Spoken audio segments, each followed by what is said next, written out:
Ladies and gentlemen, boys and girls, here we are. Another Tuesday night, another evening blend. Look at the confetti raining down like a Super Bowl champion, a WWE champion in Matthew Matheson's background. You can almost taste it. You can almost grab it and hold one, can't you? Can't you now? So here we are, another Tuesday night. It is 10 p.m. Eastern, 9 p.m. Central. The evening blend. That could mean many things. That could mean grab you your favorite coffee, right? Your coffee blend. For some of us, that could be your favorite blended Canadian whiskey. There's a Canadian in the chat right now that might appreciate that comment. That could mean that we've got, a blended bunch of topics, whatever. I like it. Let's go with it. We'll roll with it, see what happens. I'm Pop Blender, and of course, joining me is Matthew Madsen. How you doing today, buddy?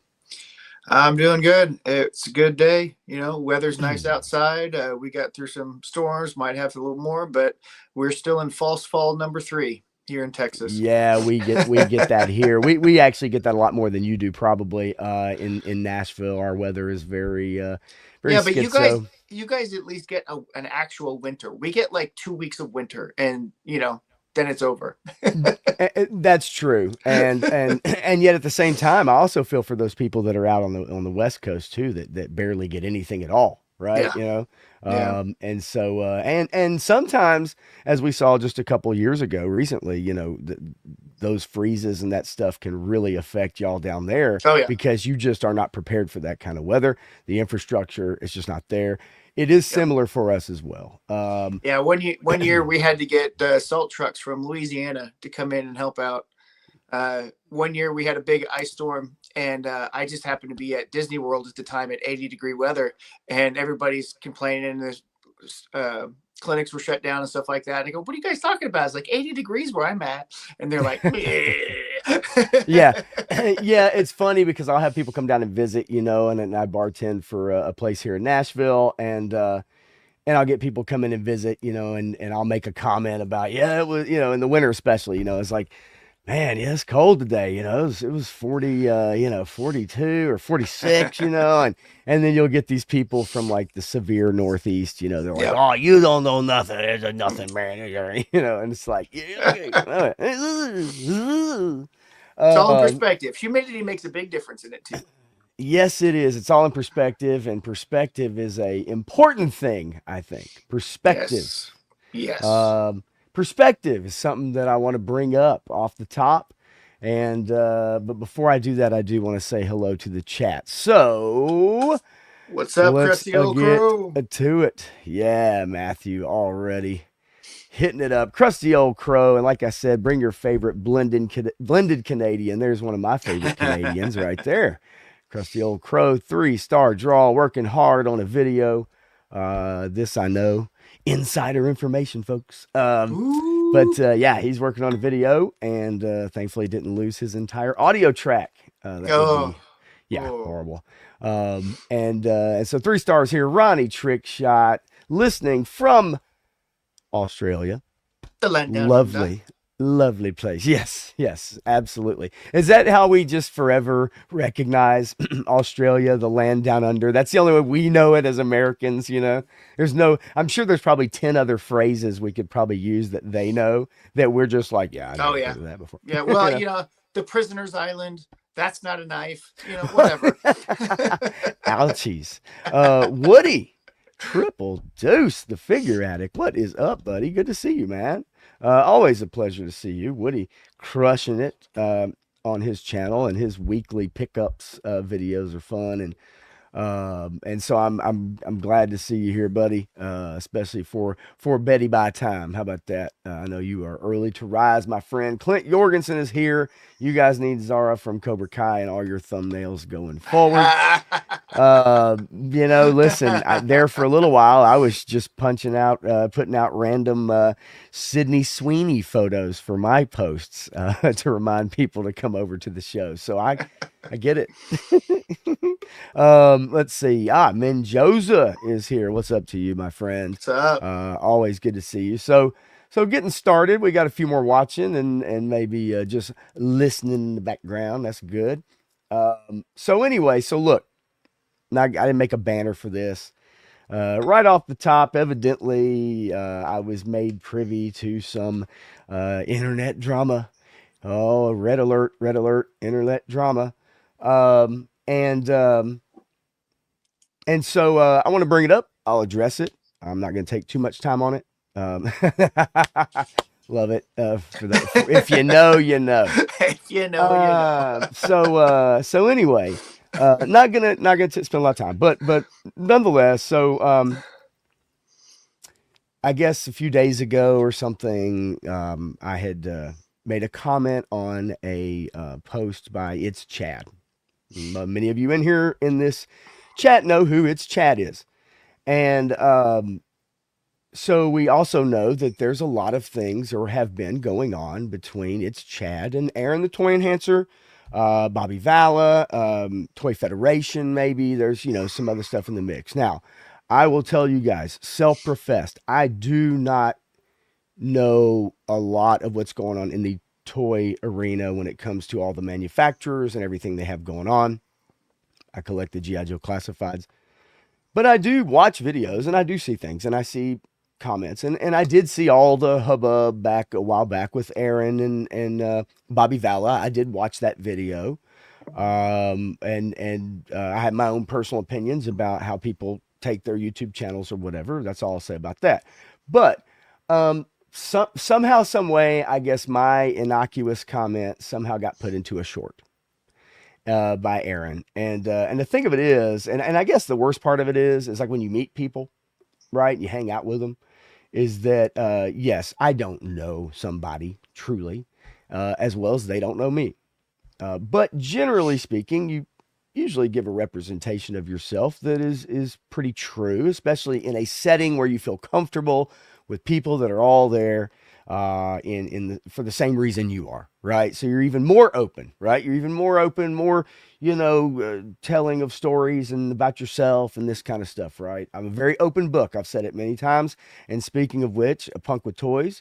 Good to see you, my friend. I went on a Thursday with a friend, and I was very open in that show, probably more open than I should have been. However, I got a shirt. Got a shirt right here. Got a shirt. Aaron Toy Enhancer shirt. I've worn it on this show. I've worn it on a Friday live stream.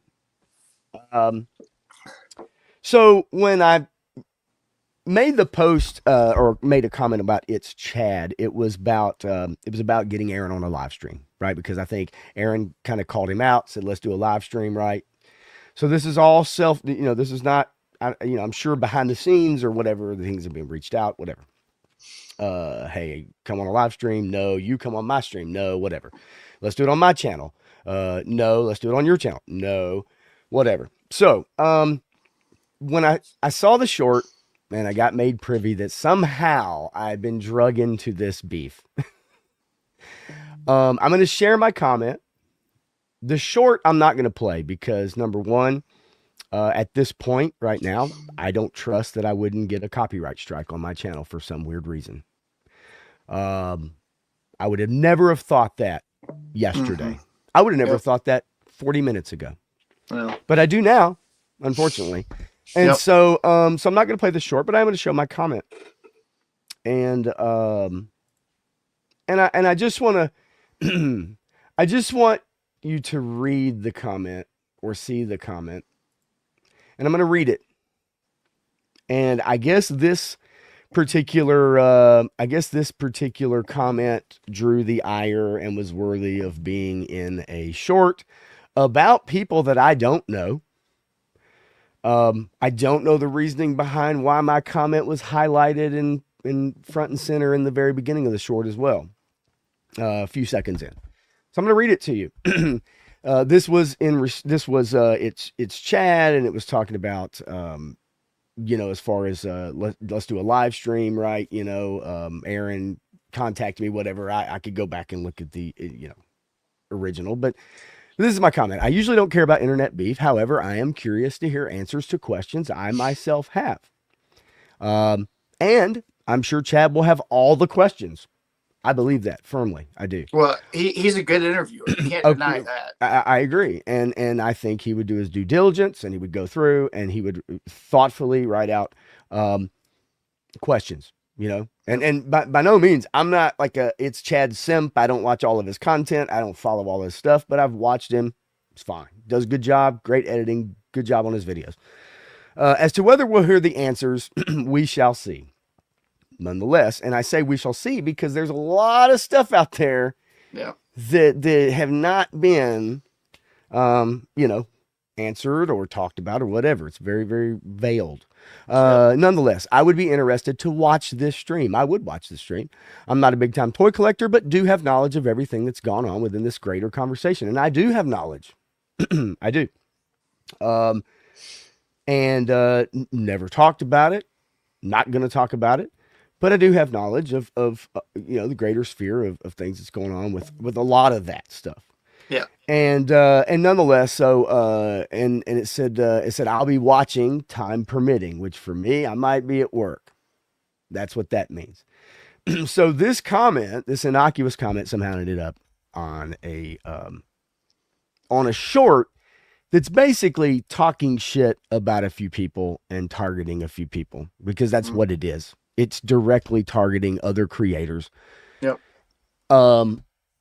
In a very, it's got the filter on it with the big baby eyes and all that stuff, and it's got the high pitched voice. I don't know what that's all about, but my point being is that, like, I thought this was a pretty innocuous comment. I'm not slandering anyone, talking shit about nobody, whatever. And somehow this comment ended up in a short. Now, in the grand scheme of things, this didn't end up on a creator who has 1 million subscribers. This didn't end up on somebody who has 500,000. This didn't go viral or whatever somehow. Yep. And if it had, hey, maybe I might gain a few people from this. Hey, byproduct, suckers. But nonetheless, I just don't want to address it because I'm sure maybe some of you out there have seen this, know about this, heard about this. I was made privy to it just a little while ago, and probably not by the person that would be thought that would have made it privy to me. So, but nonetheless, so I will say this. Look, man, if you ever watch my Friday streams, I will talk some smack. And I will tell you my opinions, and they sometimes are very strong, and that's fine. They're my opinions. I've never really talked about this much. I've never said a lot about it. And so to be brought into it in this way is very strange. Yep. I do find it odd. Yes, I did make a public comment on a public post. So it is up for whatever someone wants to do with that.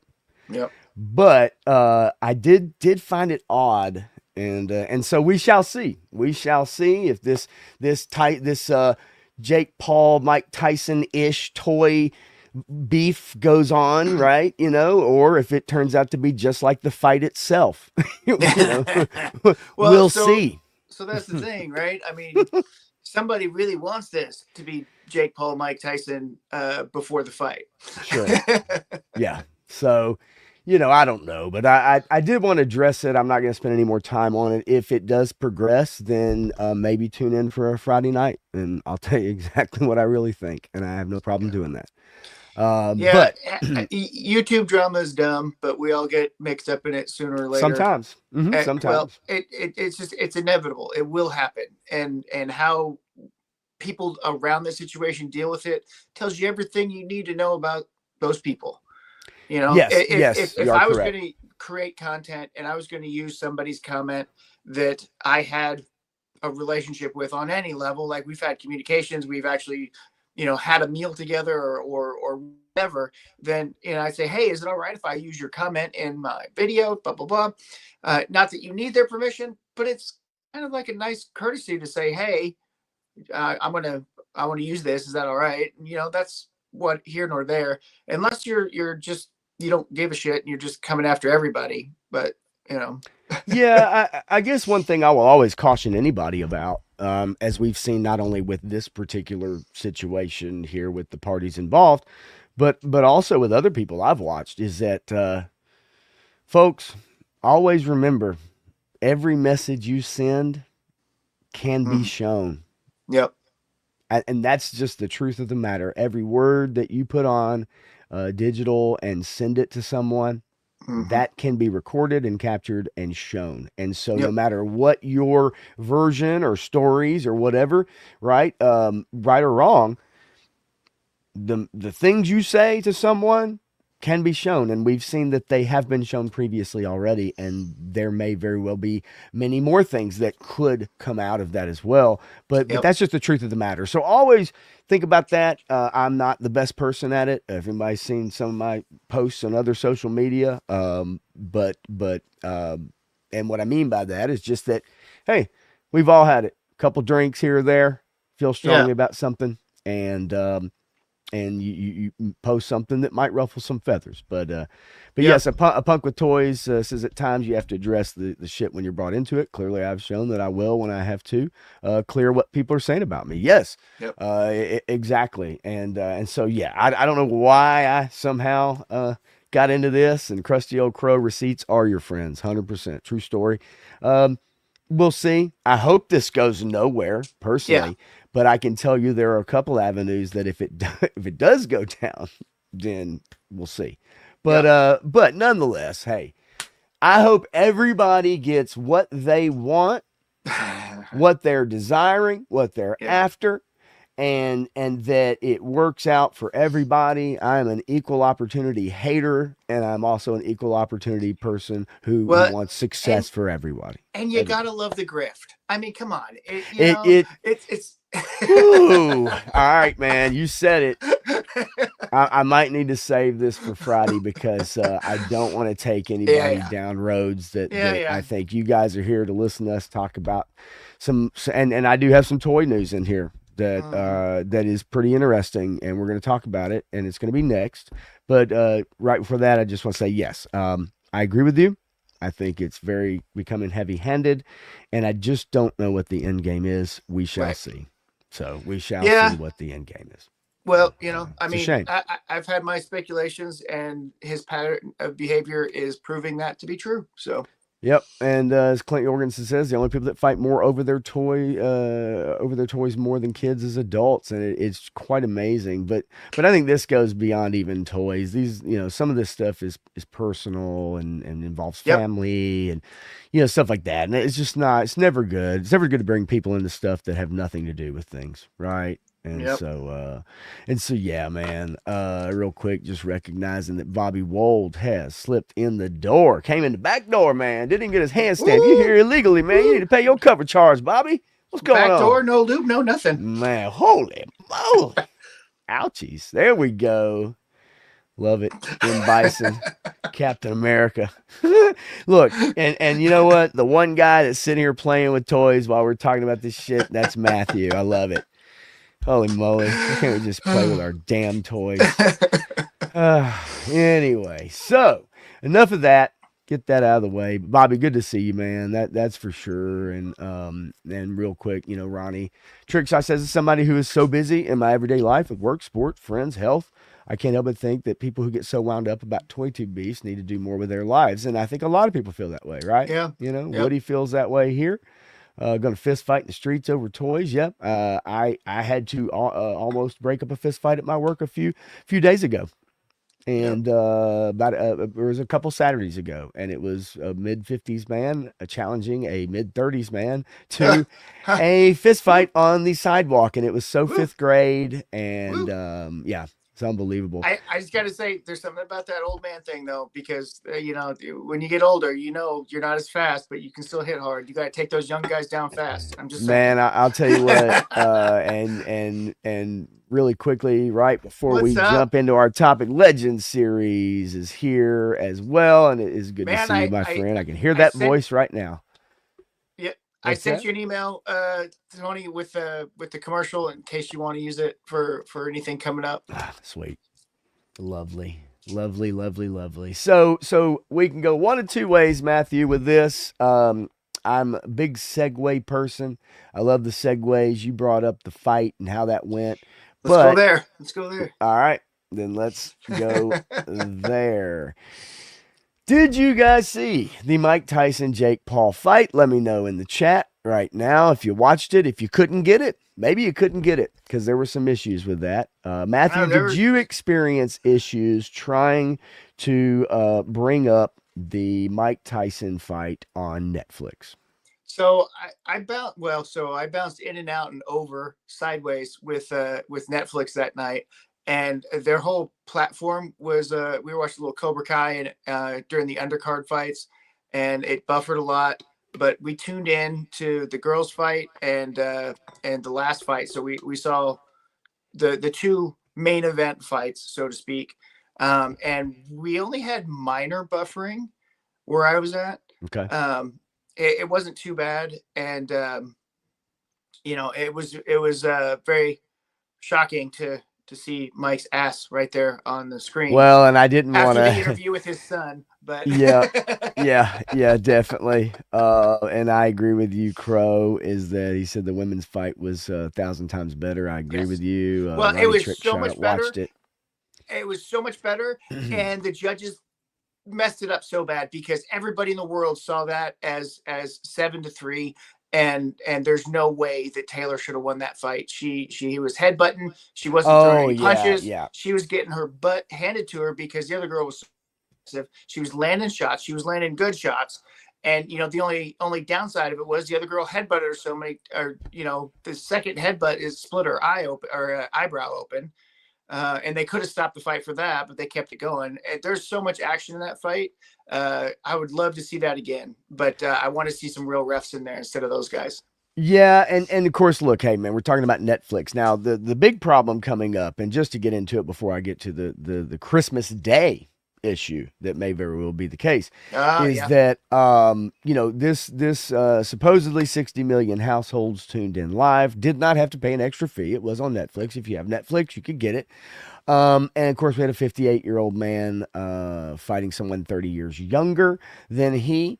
But it peaked at 65 million concurrent streams. Now, I don't know how much traffic Netflix gets on a regular basis, especially with some of their biggest shows, biggest Mm-hmm. movies, right? I assume they're not getting that many people watching at the same time. Well, so Um, they've had to rebuild their servers 3 or 4 times now because of the pandemic, because of when they drop a really popular show, it crashes their servers. And when they first started doing live premiere events, they had buffering issues for the comedy specials that they've dropped live. So this was not a shocker that this happened. Also, a lot of the Netflix live events have so many technical difficulties. I mean, Jerry Jones couldn't get a word in because his mic got cut out. Michael Irvin had to give him his mic.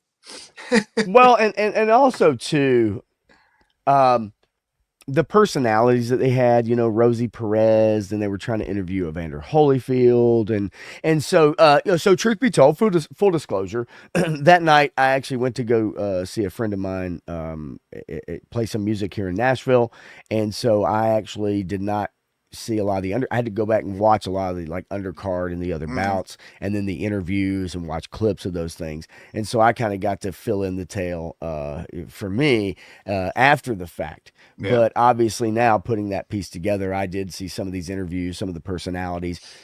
I don't know what Netflix was thinking. This was a big thing. I think there are people that should be in charge of that need to know how to make a television product, a made for Mm. TV, a pay per view event. Um, and so, nonetheless, yes, 60 plus million tuned in to watch it, right? And Um, 72,000 were there watching live in the arena. Now, I will say right here, um, it says that traditional ratings are typically compiled by a third party source like Nielsen. The Mm. card marked the company's first foray into streaming a live sports event. Yes. And then I guess my question bringing that up is that, okay, Netflix bought the rights to the Christmas NFL games. Yep. So right now, we're a month and a week and a half or whatever it is, right, away from those games. Those games are going to be widely watched. They are practically the only thing on television that day. So, um, it's curious to see what they're going to do, how they're going to move forward with this production, buffering, logging in problems, all that stuff. So I don't know if it's a server issue or a pipeline issue, or were they not able A to get bottleneck somewhere. get the Hmm. feed out, Right. and so I think in the next little bit they're going to do everything they can to figure out what went wrong and troubleshoot it and try to fix it as best that they can. Oh, you already know, and I'll be honest with you, and like this may have gone on behind the scenes, and we won't know, but Yeah. it wouldn't surprise me if there were some position changes that happened after Saturday. Oh yeah. Can you imagine how many Mhm. guarantees people leading up to and bosses asking questions and do we have this and technicians and this and Yep. that and and that pipeline like you said getting this out and saying hey we're good to go we can Hmm. handle 100 million people if 100 million people tune in we're good to go it's almost like the Super Bowl and obviously they had problems. The biggest problem, though, Matthew, I think you would agree, is that the main event was dog shit. Well, so have you seen the contract? I did not. Okay. I did see screenshots of it, but So with so work today, I didn't have a chance to go yeah. through it. So So so educate us on the so contract. let me And tell you War about the Chest is contract. here too. All What's right, up, buddy? fill me in, Um, man. so the contract reads like this. Okay, Tyson doesn't get paid unless they go 6 rounds. They're using child's gloves, so the extra padded children's gloves. So there's more cushion on there. They're not allowed to knock out neither one of them. Tyson is not allowed to throw uppercuts, period, at all. And they are going 2 minutes instead of 3 minutes for every Right, round, and right. 8 rounds instead of 10 rounds. And you throw all that together, and you realize that Paul's brother probably wrote the script for this, and let you know exactly how it's going to play out. Because he's like, okay, here's what we do. This is all about put my brother over. So here's how we're going to do it, Tyson. And you come in here, you're going to make 20 million, and we're going to make 42 million on this. And this is how it plays out. Because you watch those training videos, and I still stand by it. If Mike Tyson was allowed to fight, he would have knocked that kid out in 1 to 2 rounds. And after that, Yeah, he's done anyway. He doesn't have more than 2 rounds. He's 58 years old. He's not going to last more than that. His legs are giving out on him. We were wondering if he's going to fall down on the mat right there. But he still has the power. He still has the skill. And you saw him biting his gloves. You know what that means? That's his stress mechanism. That's how he calms himself down so he can focus on the narrative of what was happening and not get stuck in fight mode, because he would have killed that kid. well, and you saw in the first round there's widely circulated where he had Paul going backwards and Yep. he was on the charge like a bull, and then he Yep. basically he just backs off. Stopped. Yep. And then and I was watching it and talking about it kind of in real time. Now I had missed a few rounds because I didn't realize the start time, Yep. had kind of gotten changed, or at least from Eastern to Central. It didn't really get changed, but I just had misunderstood it. And then by the time I Yeah. jumped in, I'm kind of talking about it while I'm doing a stream on Friday night.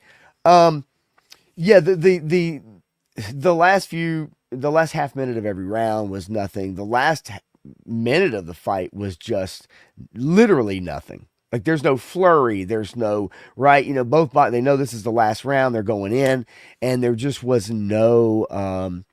You could tell there's no sense of urgency. I guess right. Yeah. And at that moment, in my mind, it's like, okay, yeah, these guys are getting paid. I Mm-hmm. get it. I get it. Don't blame them. But there was never ever going to be any sense of knocking anybody out. No, no. This was all to put Paul over, to put him over so he could make more money on his next fight, so he could keep drawing in these crowds. Even though I don't think he's fought any actual boxers. No, he's fought mostly old men and out well, of shape, he's guys. fought grapplers, he's fought UFC people, and this was the first actual boxer that he's fought. But he's 58 years old, and Right. they put him on such contract restrictions that this couldn't be a sanctioned event by the boxing commission on any level. And so you kind of got to go from there and figure it out. McGregor had a great response to the fight too. If you saw his TikTok or No, Instagram no, video or whatever. I actually have not. What? It's it, Just it's give me a a just kind of a rundown. I'm sure he probably ripped it up, didn't he? yeah. I mean, it wasn't anything. He was just making a jackass comment. I mean, he didn't even say anything about the fight, but it was subtext about the fight, Well, right? there were many of those, Oh yeah. and yes, Clint, I'm with you. I wish they would cut Jerry Jones's mic. That's for sure. Well, did Warchest you did says, you also catch that he demanded that everybody say AT&T Cowboy Stadium, "Ah, AT&T Jesus, come Cowboy on." Stadium, not even AT&T Stadium, AT&T Cowboy Stadium, the home of the Cowboys. I get the Cowboys part. To me, it's the AT&T part where I'm like, screw the sponsor. Of course they have to get it in, but what are they're going to pull their 2 million? I mean, come on, man. Like, but Whatever. yeah, I'm with you. War Chest says it was all test run for Netflix. They have some time to clean it up. ESPN will lose USC to Netflix after ESPN contract is up. I agree because they have a lot more money to work with. So that's something Well, we're also going to Netflix is see. also going. Is it? It's one of the wrestling federations is moving one of their shows to Netflix very soon. Um, yes, and also the inside word on the NFL for those of you that are interested is that Netflix or Amazon, one of the two, are probably going to buy the international games, and the NFL Mm-hmm. moving forward is wanting to have 8 to 9 international games a year.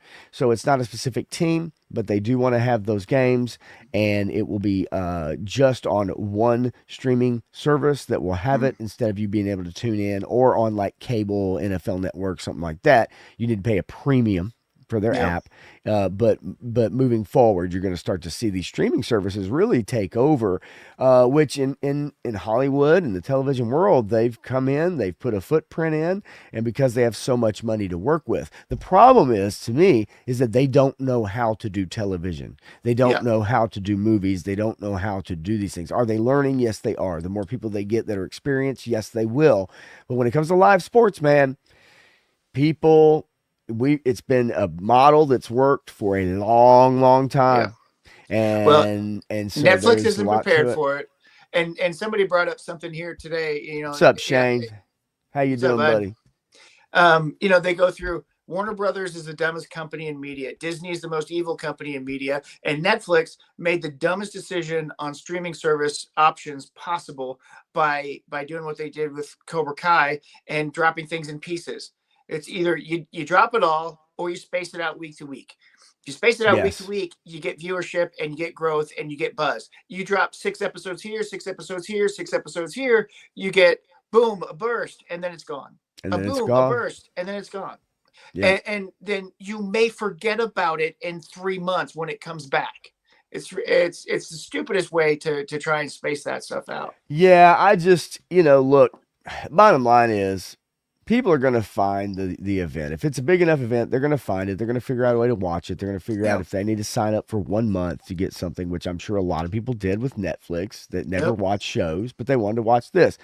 That just is the way that it is now, and so I get that, but I am curious though about NFL on Yep. Christmas Day, and Krusty Old Crow. Yeah, the glove biting in particular, right, Matthew? Like he has a biting fetish, and it's kind of the only way that Mike Tyson can kind of satiate that in the ring. And so I don't even want to know what that looks like the other 24 hours.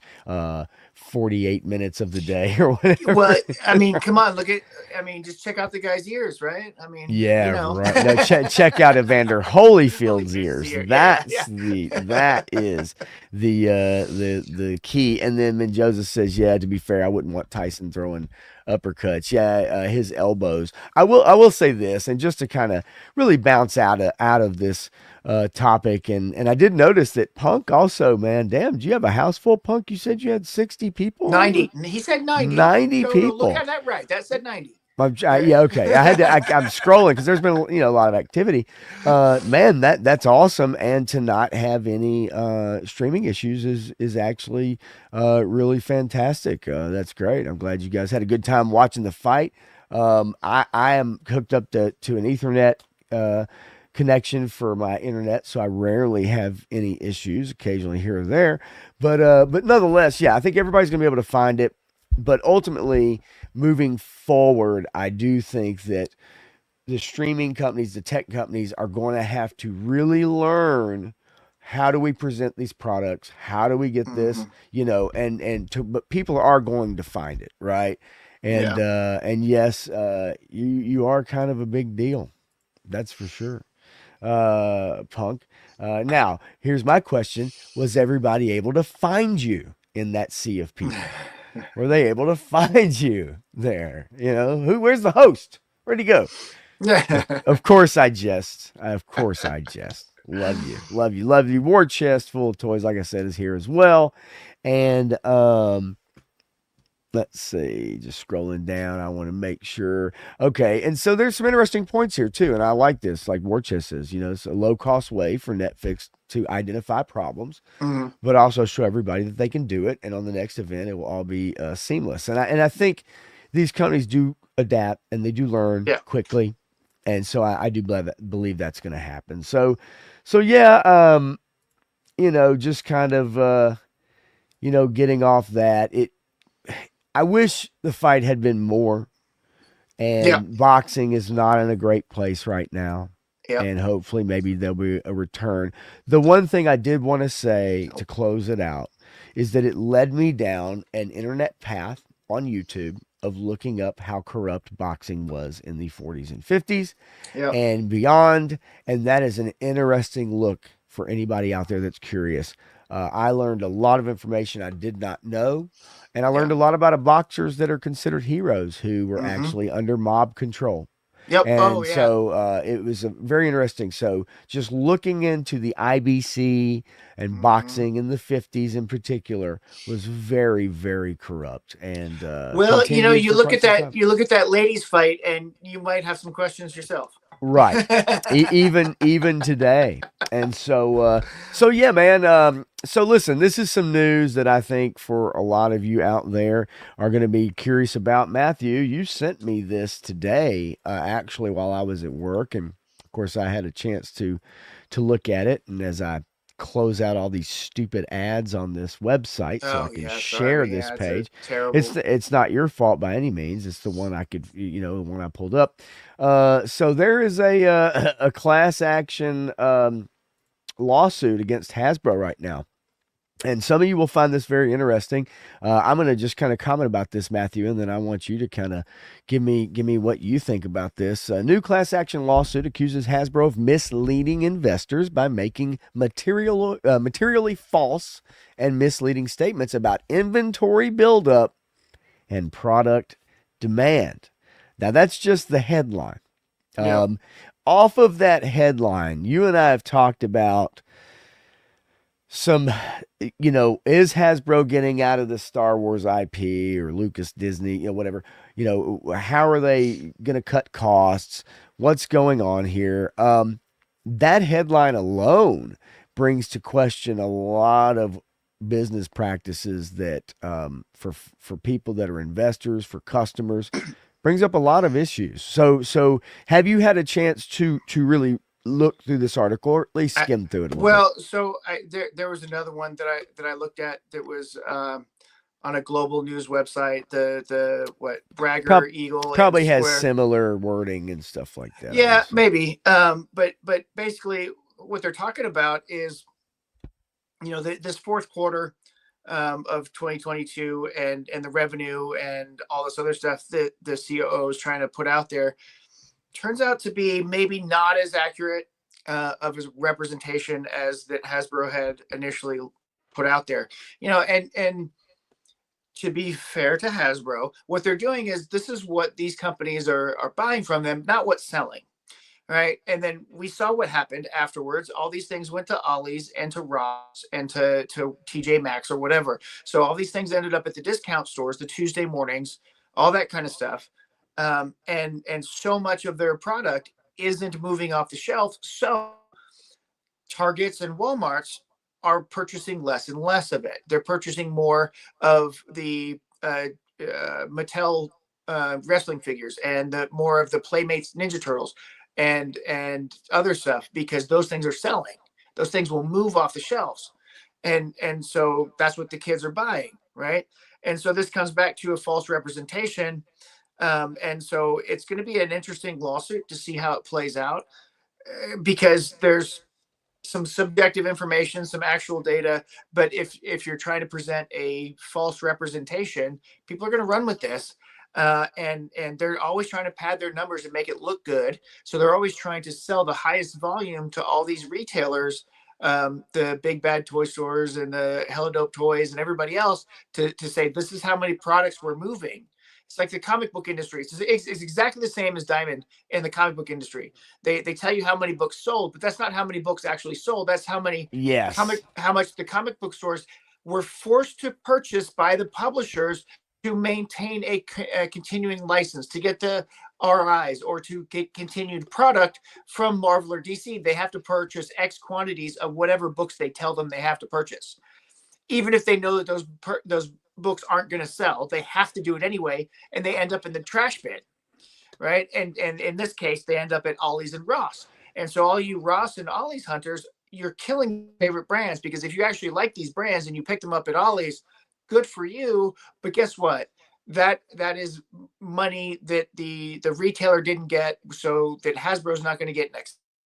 Yeah, it's just looking at this lawsuit. Basically, it says the suit claims that Hasbro violated the United States Exchange Act by continuing to present an apparent 4-year buildup of inventory Yep. as being done in order to meet anticipated customer demand, rather than admit that the stockpiling was a result of their inability to adequately move their various products. So they misleading investor, which that in Yep. itself, look, we've seen it in the movie industry. We've watched Disney do it with their investors and talking Yep. about their movies and release schedules, which we'll get to here in a little while about a particular release of a huge property.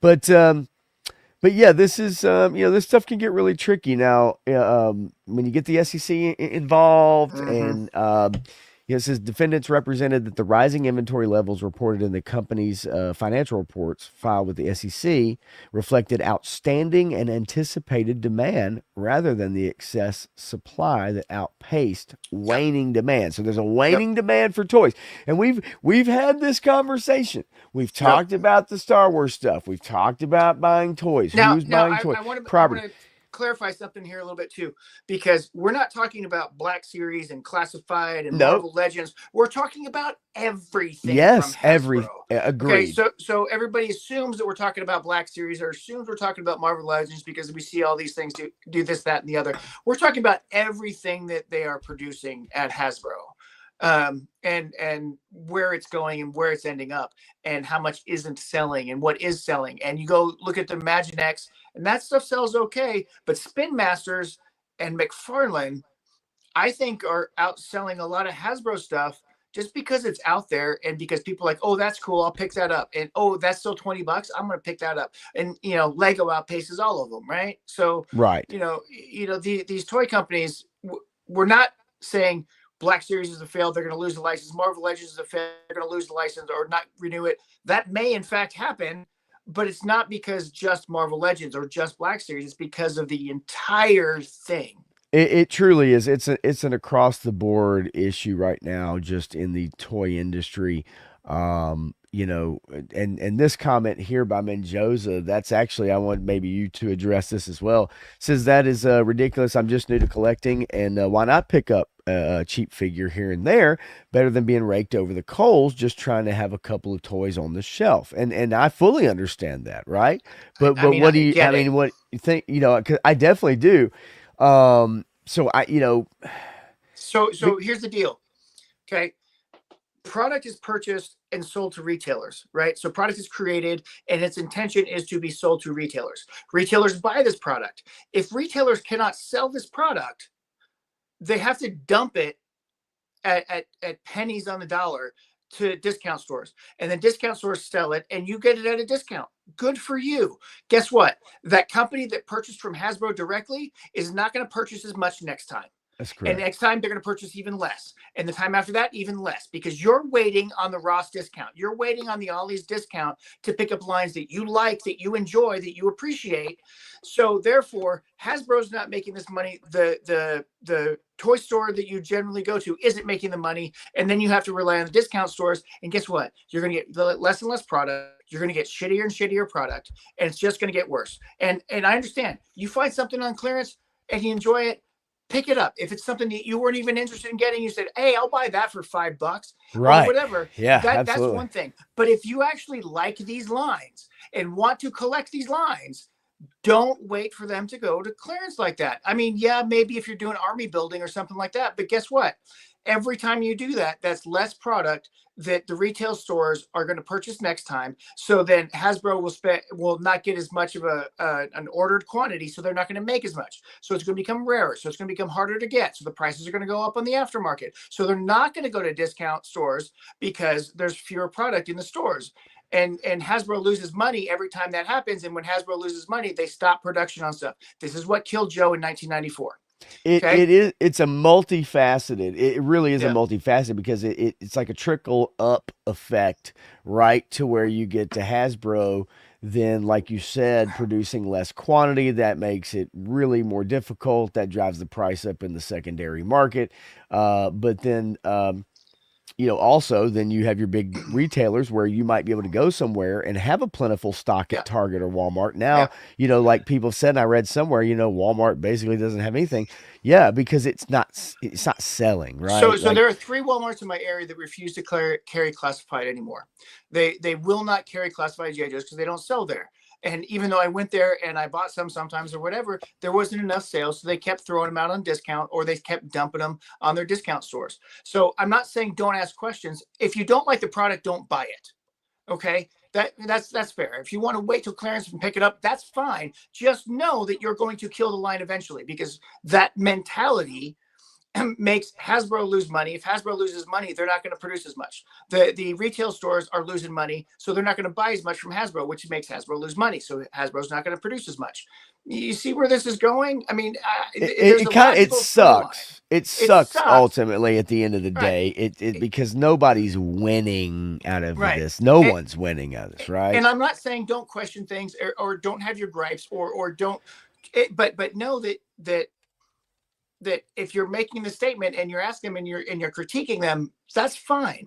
If you're always purchasing only discount product, then you are essentially leading to the death of the line, because the more people that do that, the line will die. And if you notice, in the Major Blood Cobra Island era, they ramped up their production and they ramped it up and they ramped it up and they ramped it up and they ramped it up. And guess what? Now they're starting to ramp it down again. So if you notice, the quantities that they're making and ordering and shipping out and distributing are being reduced. I mean, I don't know if you know that or not, but they are.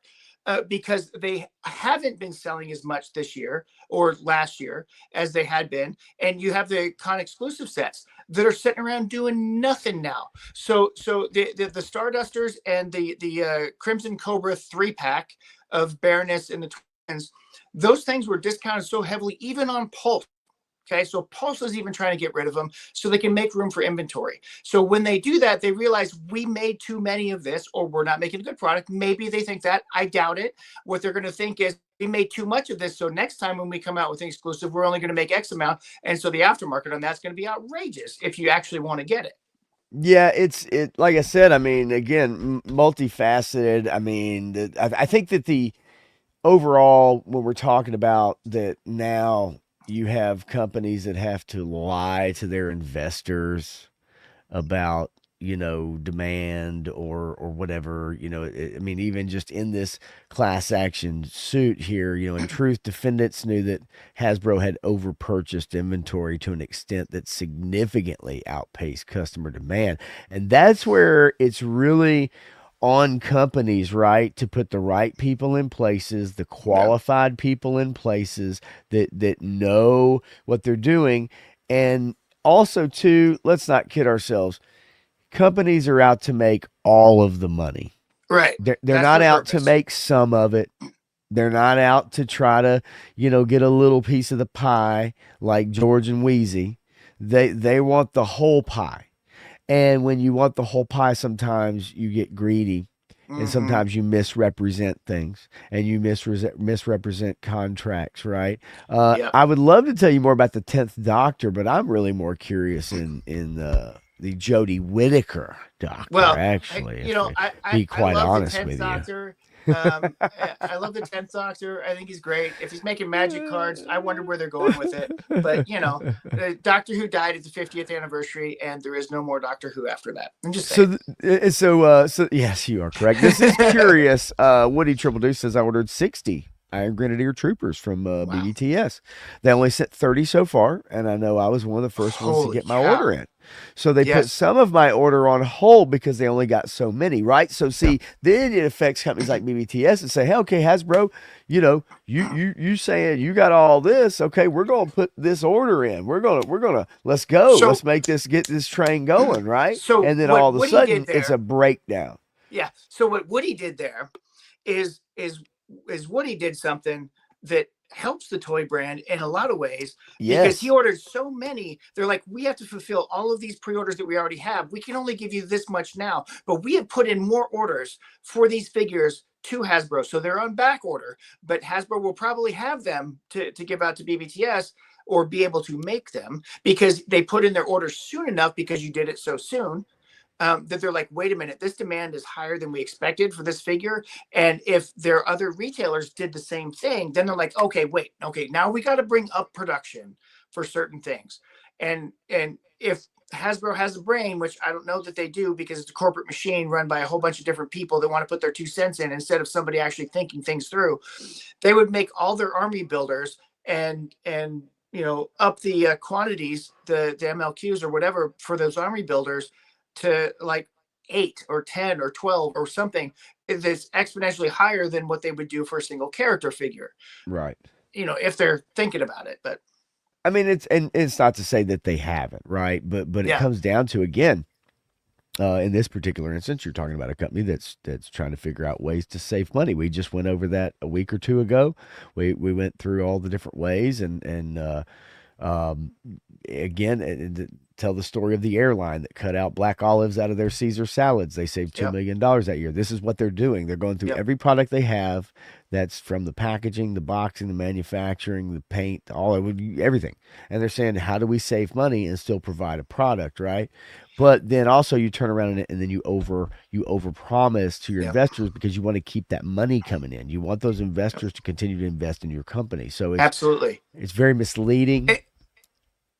You see this a lot with the Marvel Legends line too, because the Marvel Legends line kept paring down and paring down and paring down until the figures came with almost no accessories, and people stopped buying them or slowed down on them and only would get certain figures. And then they realized, okay, there's such a demand. Spider-Man has to have 6 hands. Okay, we have to put 6 hands in Spider-Man's package. He's got to have thwip hands. He's got to have fist hands. He's got to have wall crawling hands. Okay, so you got your hands, right? And then now, Yes. what else do we have to provide so that people keep buying this? Because we have to pay a license to Disney. We've got to manufacture these things within these budgets, and so they can only have so many accessories, and they have to find that middle ground or before they make them all deluxe figures or whatever.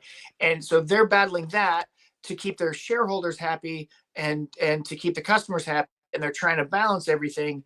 And they don't have generally the smartest people working on those ideas. Yeah, I mean, look, as like I said, I mean, talk about multifaceted because there's, we could just pick one avenue and probably spend a long time just going down like one avenue of Yeah, this issue, right? right. One tentacle of this issue. But just reading really quickly and before we jump off of this, just really quickly, you know, it, reading some of these quotes, to this end, the pensions funds attorneys continue. Says Hasbro made materially false and misleading statements and omissions and Mm-hmm. engaged in a scheme to deceive the market, Yep. artificially inflated the price of Hasbro common stock, and operated as a fraud or deceit on Yep. investors who purchased stock between February of 2022 and October 2024. And then, later, when the truth concealed by defendants' poor misrepresentations was disclosed to the market, It says the price of Hasbro stock fell precipitously, Yep. and so it just tells you like there may very well be some penalties for a Yep. company that's struggling, and having some issues. Like there may very well be some penalties, and we don't know what that fallout's going to be. We don't know Yep. what that's going to be about. We're going to find out as we go along. I'd like to keep a pin in this story. Yeah. Yeah. It doesn't mean, and like Menjoza, it doesn't mean you're not going to go out and try to find those deals. It doesn't mean Right. you're not going to be pre-ordering. It doesn't mean, but it does But affect a lot of other it aspects of their it business does. for sure. And I will say, what you're talking about with Black Friday deals is not the same thing as buying something on clearance. That is Right. you look for Black Friday deals, and manufacturers put out these deals as incentives to purchase them. They'll take less profit on something to do that. With Hasbro, it's not the same thing because they are selling to retailers and retailers are selling it. And if retailers are discounting it and they're still selling it, okay, that's one thing. But if retailers can't sell it and have to offload it to another company to resell it, right? So they're making almost nothing on this, which is why they don't purchase more. That's not the same thing as a Black Friday sale, because a sale is a sale. That's somebody saying, okay, I'm going to take a little bit less profit on this so Yes. that I can drive people into the store. Whereas a clearance sale is, this is shit product. We're getting rid of it. Toss it out the window. Toss it in the garbage. I don't care.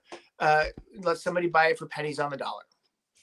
I'll tell you what though, and this paragraph, and then we're gonna jump out of this, but this paragraph, and this is, I would say, coming from the author of this article, their opinion, I would assume, but I think we've all seen it. It says, however, as any fan who has either walked into a card shop or Target toy aisle in recent months can attest, rather than only one such Hasbro franchise being to blame, said buildup likely included all of them, as their Yes. entire library of brands have recently fallen victim to drops in quality, Mm-hmm. and as a result, fan interest. It says, heck, without the extra money it makes from their universes beyond crossover sets, one wonders if Magic the Gathering would still be in as somewhat stable of a state as it is now, referencing the card games. So, yes, we've seen it. We've Yep. all walked in, right? We've all Yep. walked into Target. We've all walked in there. You've seen, and then we talk about QC issues. We talk about so I just thought it was an important article to bring up, something you sent to me, and yes, I agree. I think that it did require some going over, and these are things that a lot of people maybe not, they don't get privy to. Even hardcore toy collectors maybe don't get privy to a story like that coming across, because you don't know where everybody's kind of mindset is and what they're focusing on, right? Yeah. And so yeah, so it is interesting, and knowing that we do have a good amount of toy collectors in here for sure. I thought it'd be definitely worth bringing up. Yeah. That's no doubt, man. And are you happy with your dragonfly, Matthew? Speaking of which, how are you looking? How are you looking there? Dragonfly with Oh yeah. So I mean, the dragonfly is a Christmas present. okay, okay, very good. Very good. Really quickly, let's go over just some quick box office numbers and find out whether or not any of y'all are going to see any of these movies at all. Box office: Red 1 lowers U.S. opening to 32 million. Gladiator 2 scores a record 87 million overseas. Has anybody in the chat seen Gladiator 2? Red 1, possibly. Anybody? Some Anybody people I gone know to have see seen that? Red One, Okay, and did you get their thoughts on Red uh, Boy? and they enjoyed it. And for the most part, the people that have seen it, they know what they're getting into. Yes, And I was and going to say that. and if you go see this movie with that in mind, and some of the reviews and stuff like that, I've say it's an action movie. It's a violent action movie with a revenge plot, and it's got The Rock and J.K. Simmons and Chris Evans in it, and Good you go from cast, there. right? Good I cast mean, for a lot of people, yeah, for a lot of normies, as we like to say, maybe. I don't know. yeah. I mean, you love him or hate him, the Rock's out there. He's making money at movies. JK is JK great. looking ripped as Santa Claus. I mean, come on now. Yes. Everybody wants to see ripped JK. Yeah, I know I do, especially as Santa. Yeah. Oh yeah.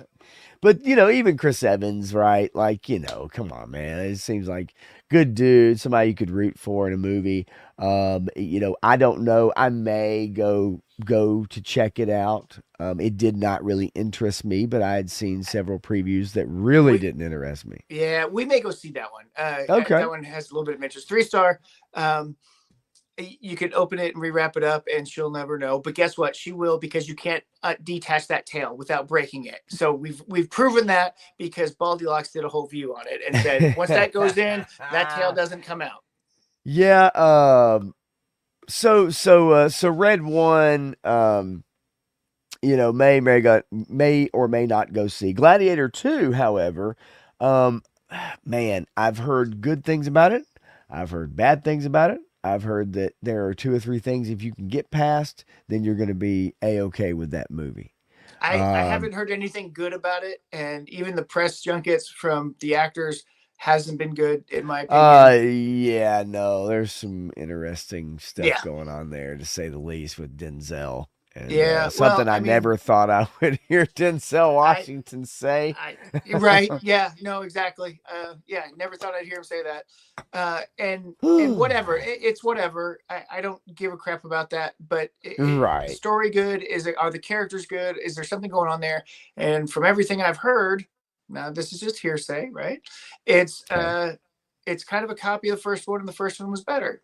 So Yeah, anytime you have that, I mean, look, let's just talk about The Force Awakens and how it's basically a beat for beat copy of Star Wars, right? A New Hope. yeah.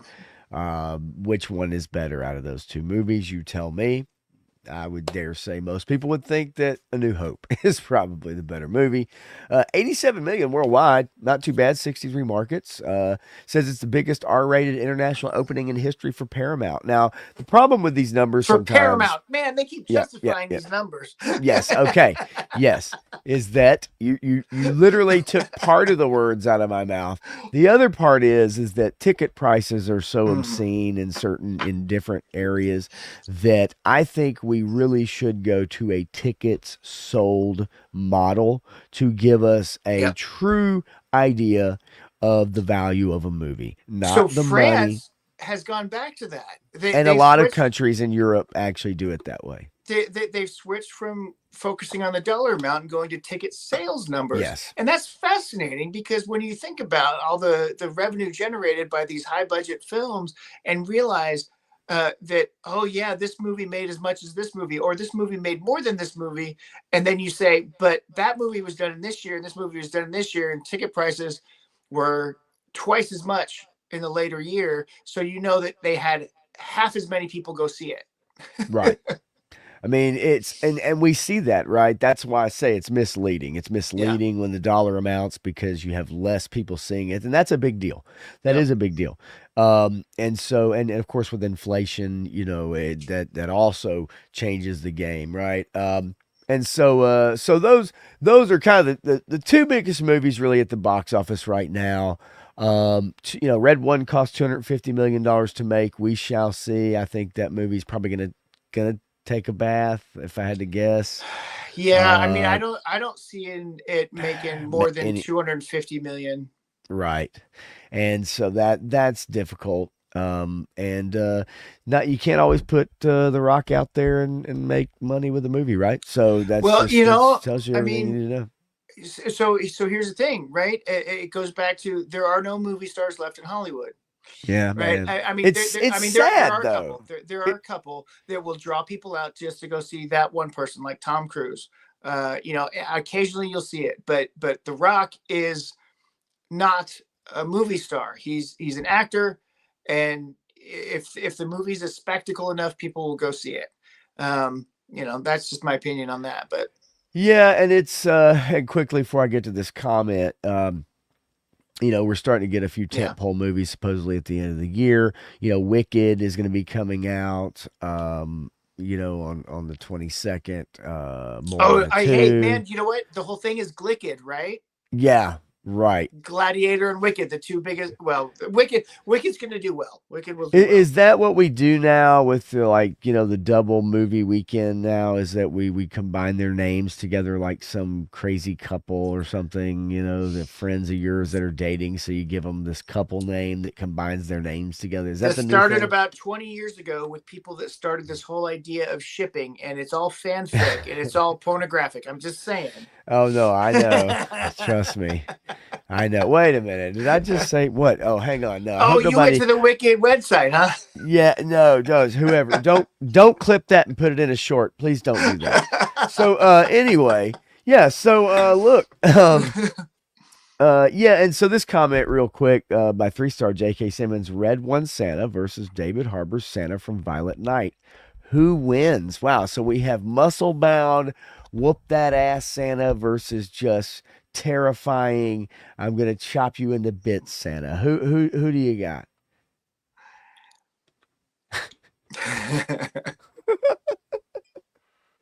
Who do you have, Matthew? What do you think? David Harbour's younger, man. I'm just gonna go with Violent Night. So you're saying Jake Paul then? I see. Yeah. Okay, I see where you You lean. know what? You know what? I would take Tyson in the Tyson fight if you'd actually let him fight. But I'm gonna take Harbour in this one because for whatever reason, I think Harbour has actually done some stuff, and Simmons I think has just recently gotten into being fit and working out and Well, and making all these I'll memes and stuff. can I just be completely honest with you? And I probably share the same opinion that Nerdrotic might have on this. Uh, those abs and that stuff that may be a little CGI You involved. think? You think? You Yeah. think? Yeah. So anyway, but yeah, I just wanted to go over the box office real quick. That's what we've got out, and just kind of cover it a little bit. So we're gonna move quickly. We're gonna get to a little Star Wars news for those of you that may or may not be interested. Many of you not interested, but Ahsoka. Release date for season 2. I know so many of you out there are so interested in the Ahsoka season 2. But Rings of Power hasn't been renewed yet officially, so That's true. Season 3 has not been renewed. They've waited a month, still not come out with that information. Maybe we'll get something soon from Amazon. But according to Disney and Forbes here, some awful news about Ahsoka season 2's release date. Now, oh no. I'm not a Paul Tassi fan. Not gonna lie to you, I'm not crazy about that guy right there, and he is a senior contributor at Forbes. Should be a junior amateur contributor. Nonetheless, yeah, Ahsoka evidently got some bad news. They have kind of really delayed it. If I can get these ads to stop showing up, I will show you the main thing. Ahsoka season 1 premiered August 22nd, 2023, and season 2 won't even begin filming until 19 months after that release. We've seen that can be such a detriment. And whether even if you do the week to week model of streaming or you do the binge model, either way, when you go that long between, and that's filming, that's principal photography. We're not even talking about they wrapped it up and it's going to come out 19 months after. You've got 19 months as far as to start filming. Then you've got another several months to clean it all up. I mean, if you're efficient, you've got 3 months of filming, but if you're not, then you've got 9 months of filming. Well, as many reshoots that Disney does on their films and their shows, that may very well be a much longer process, right? Yeah. And so basically it says as such, if Ahsoka season 2 begins filming in April of 2025, 15 months after that, it would be July 2026. That's 1 month less than 3 years since season 1 premiered, and it did not do well. So here we go again. And 3-star, that's right. It's a Yellowstone break, but the difference is Yellowstone was a successful show. Well, also the reason they had the big break spinoffs. because well, the spinoffs and the divorce, right? They had to restructure With everything. Kevin Costner, yes, yes, but nonetheless, they had other material that people were interested in to keep them Yep. busy in that time frame. Star Wars doesn't Yep. have that. You know, Yep. Ahsoka was not that popular. Did it get decent ratings in the beginning? Sure, but though they fell off dramatically as the jig was up and people Yeah. understood what this show was about, and what it's everything about this show was everything that people that are even fans of Ahsoka, the character, didn't want. Yeah. And so to have that big of a gap, And you know what? It sucks man, so bad because I love Rosario Dawson. I think she I do could have done. too. I think she could have done an amazing job, but I they wouldn't let agree. her. They wouldn't let her act. Dave Filoni directing just kind of ruined the whole thing, and the story was such garbage. It ruined all the characters that I had any passion left for in the Star Wars universe that were newer characters. And I'm like, you know what? I'm done. You And know, I'm with you. And Bobby Wold, he puts it succinctly right here. I can't wait for Ahsoka season 2 and watch even more slower lightsaber fights. That truly was a tough part to watch. Is that yeah, if you watch Clone Wars, if you watch the animation, you know the character and how fast she is. Even as an adult, okay, she just wasn't able to do the moves nope. and look, sometimes they speed the film up to kind of, even then, even if they did or didn't, it just was not that entertaining. Her fight with Anakin in season 1, he would have absolutely just obliterated her. And yet Yep, somehow, she's able to. And then it's just, but nonetheless, that big a gap between season 1 and 2 when it's it too wasn't even much. really well received, that's It's too tough. much. Yeah. That's tough. And so yeah, I just Disney, Lucasfilm, they're really at a crossroads right now. And when it comes to the Star Wars IP, man, like they've got to nail it because if they don't, not only have they already done a lot of damage, Matthew, to the IP as it is, if if they get a couple more misses in here, man, like it's gonna be people. There's a lot of people who may just not come back, There's right? already so many that are not coming back, I and know. they have to do something spectacular to get people back in. And quite honestly, I mean, they were talking about it today, and I kind of agree with Gary and them. You know, you still got Ewan McGregor who wants to play Obi-Wan. He's still beloved and loved as this character. And if you just did him right instead of Yes. dirty like you did in that stupid TV show, if you did something good with Ewan McGregor playing Obi-Wan, you could have something magical that could bring people back in. But they're not going to do it. Yes. It's it's a shame. I mean, some people feel like that, you know, Star Wars needs to go away for a while, right? Yeah. That it needs to go away for a while, like 5, 10 years even, Yep. right? And then come back, maybe stronger than ever. But unfortunately, they have also had another loss here. So I want to bring this up to the screen. I did have this save, but for some reason, my Yeah, yeah, three article. star. I know Hayden's down for it too, and he would be a good draw too. But I don't know how you work that in without Um, trashing the lore, and Actually, hang on. I and want to make sure I bring up the right article. Sorry, go right ahead while I look while this I up. like him as that character for a bit, he doesn't have the gravitas as Obi-Wan, as Ewan McGregor. He just doesn't. Well, But he is loved, and I do appreciate him. And seeing them back together in that in a show was kind of cool. But at the same time, the way they did it is also what I would call lore breaking and kind of disruptive and pulls you out of the event. And you know, it is what it is. I mean, there's fan service and then there's ridiculous fan service. You have to make it serve a good story that makes logical sense, that fits within the universe for yep. people to really accept it. And when it doesn't, you have the uncanny valley, and the uncanny valley is seen by everybody subconsciously or consciously, and it distracts them from what's being thrown out there. Yeah, my worry is that as much as I want something or like the Mm-hmm. actor or like the concept, I don't trust Disney and Nope, Lucasfilm to do anything with it. And no that's way. my biggest thing. I do not trust them.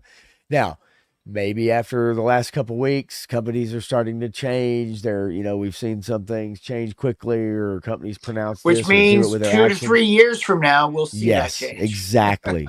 But quickly to tag on to the Ahsoka, release date delay, the Daisy Ridley Ray Skywalker movie has actually been taken out of its release slate.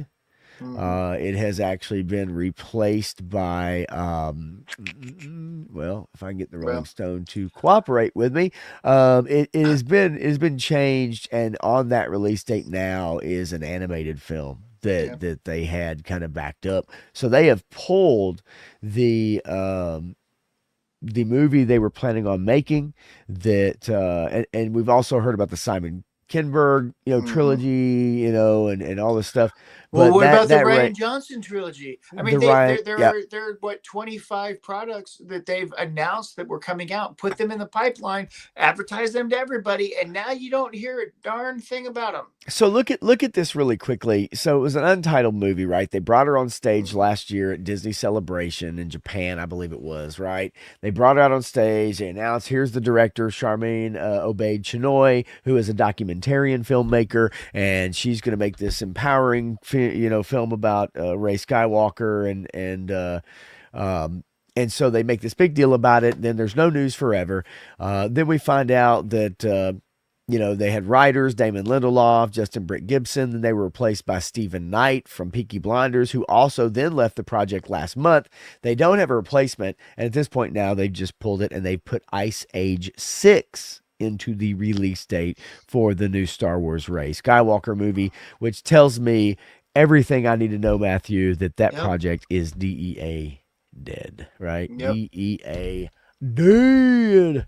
Um, Yeah. it's a There's nowhere shame. to It's go a with it. shame. It's a shame. It really is for those of us that love the IP, for those of that love Yeah. Star Wars, and want something fun and fulfilling. And Disney has been unable to do that since they purchased the IP. They've Yeah. had moments here or there. You've Yeah. got Mandalorian and Grogu movies still on track, but For now. ultimately, yeah, for now. But ultimately, at the end of the day, it's been a disaster since they purchased Star Wars, and we just Well, don't have any clue where I that's going mean, to go. So, people can't shake Ray Palpatine from their mind because that's Ray Palpatine. Yeah, it's yeah, and that you was an can't on shake the it. that was an on the fly call on top of that. She was supposed to be Obi-Wan's daughter, maybe, or they were supposed to be, her parents. We never, that mystery, and then you find out they're just nobodies, and then you find out I Sheev Palpatine was sheaving his down. He was shimmying his way Yeah, down with yeah, yeah. some. I was hoping beyond all get out that Obi-Wan and Sabine had a kid together, or Satine, whatever. Sorry, had a kid together in secret, and that was Ray or whatever. I was really hoping that that's what they were going to do with it, because I think that'd be an interesting story to tell. But you know, Yes. Yeah, nonetheless, I mean, like I said, I do it is a shame for those of us that really do love Star Wars, and I think that it does need to go away. It needs to go away for a while, and I wish that another company would buy it. Who knows? Maybe Disney will fall so low that they need to sell it, but I just don't see that happening as valuable as that property is. So but anyway, so I just wanted to bring that up. War Chest, yeah, yeah. Dirty Dozen turned into a Star Wars film, bunch of scumbags into a team and put them to work. That's kind of what they somewhat tried to do with Rogue One in a way, is to go back and tell that story a little bit with people who were not rebels, right? yeah, And but there's a lot of ideas. There's a lot of great ideas. Unfortunately, we yeah, just haven't seen any of them really turned into anything, right?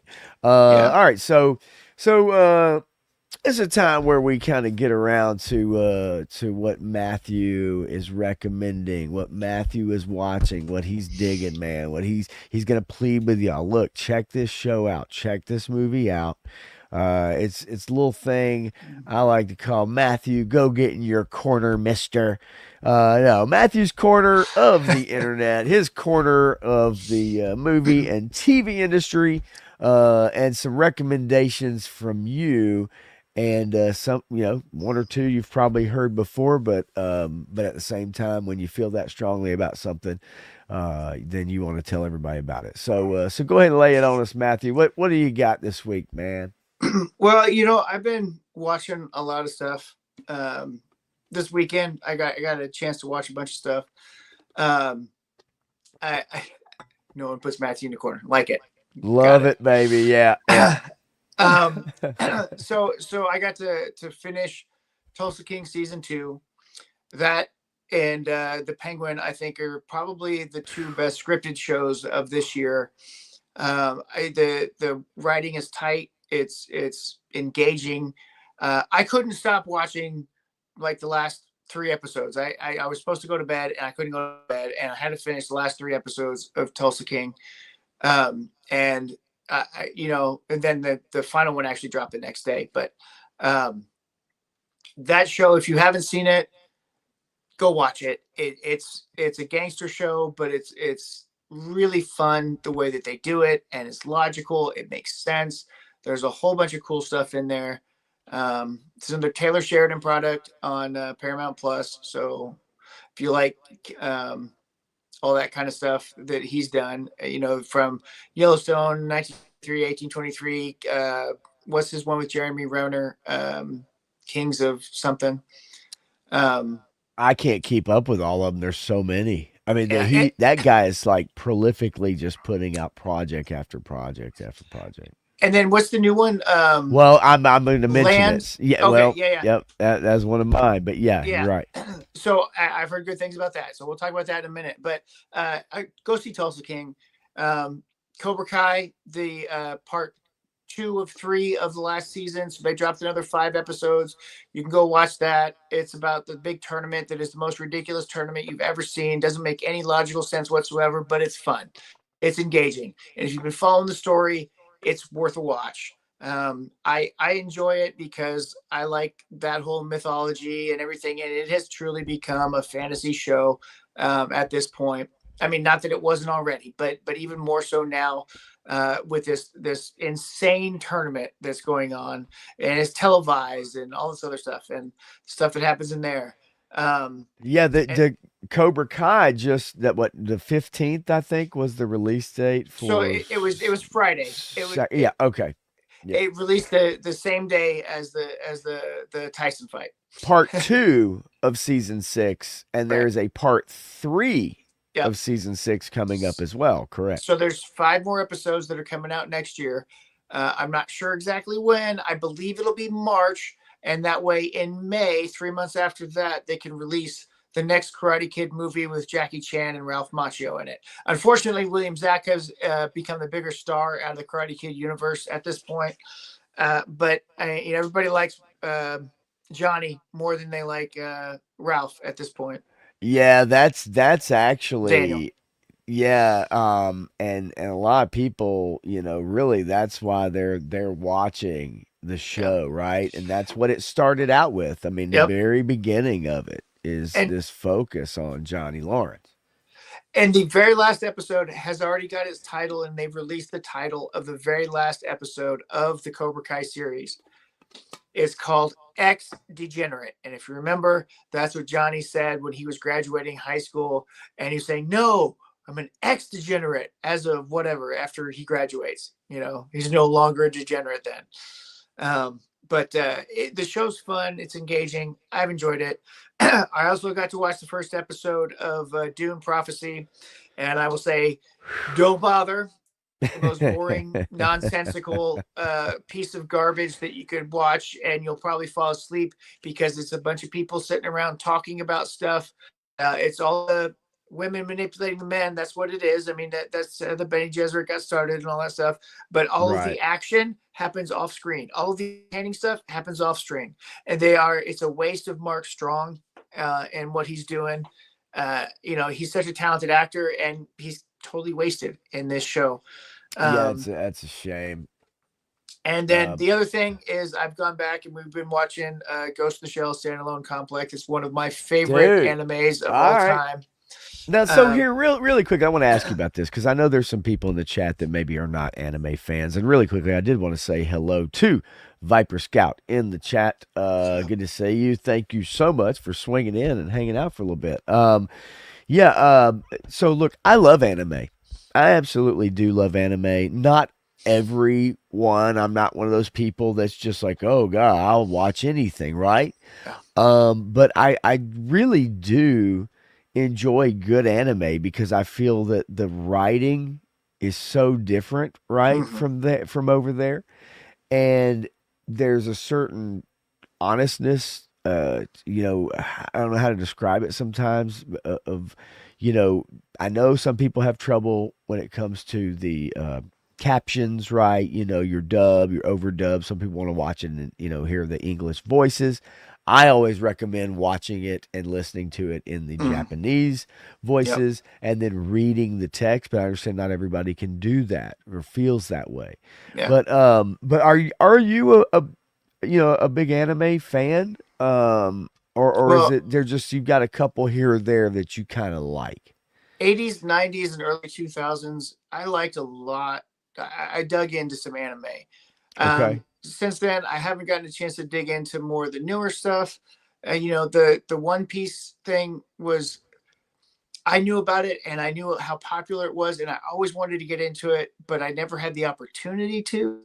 I love the live action, but I've always wanted to watch that anime and see where that goes. But I see what they're doing now with new translations of things and how they're changing things. And so you got to be careful that you find an actual translation versus a Yes. politicized That's translation been changed. Yes. for modern audiences because you watch things. I watched Rama One Half and Tenchi Moyo and all these things back in the day, Bubblegum Crisis and Macross and a lot of these things back in the day. And what they've done to Rama One Half in this new incarnation is total freaking garbage.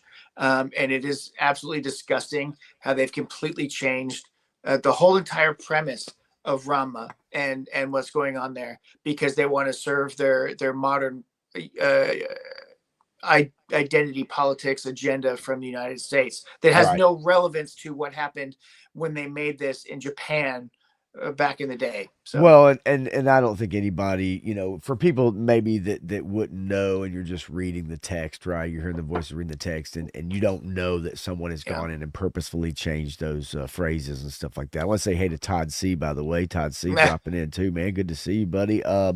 And yeah, My Hero Academia as well, one of the yeah. most successful and popular. Now, the Ghost in the Shell one, you talking about the standalone complex? So Is every incarnation of Ghost in the Shell, except for the 2045, has been top notch for me. I have some problems with Arise, but I still appreciate it for what it is.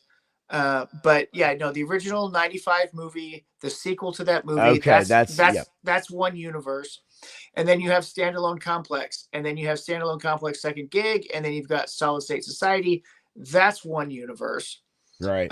And then you've got Arise, which technically could be a prequel that leads up to Standalone Complex, and then they've got the new movie, which could also be that could all flow into Standalone Complex if you want it to. It doesn't have to.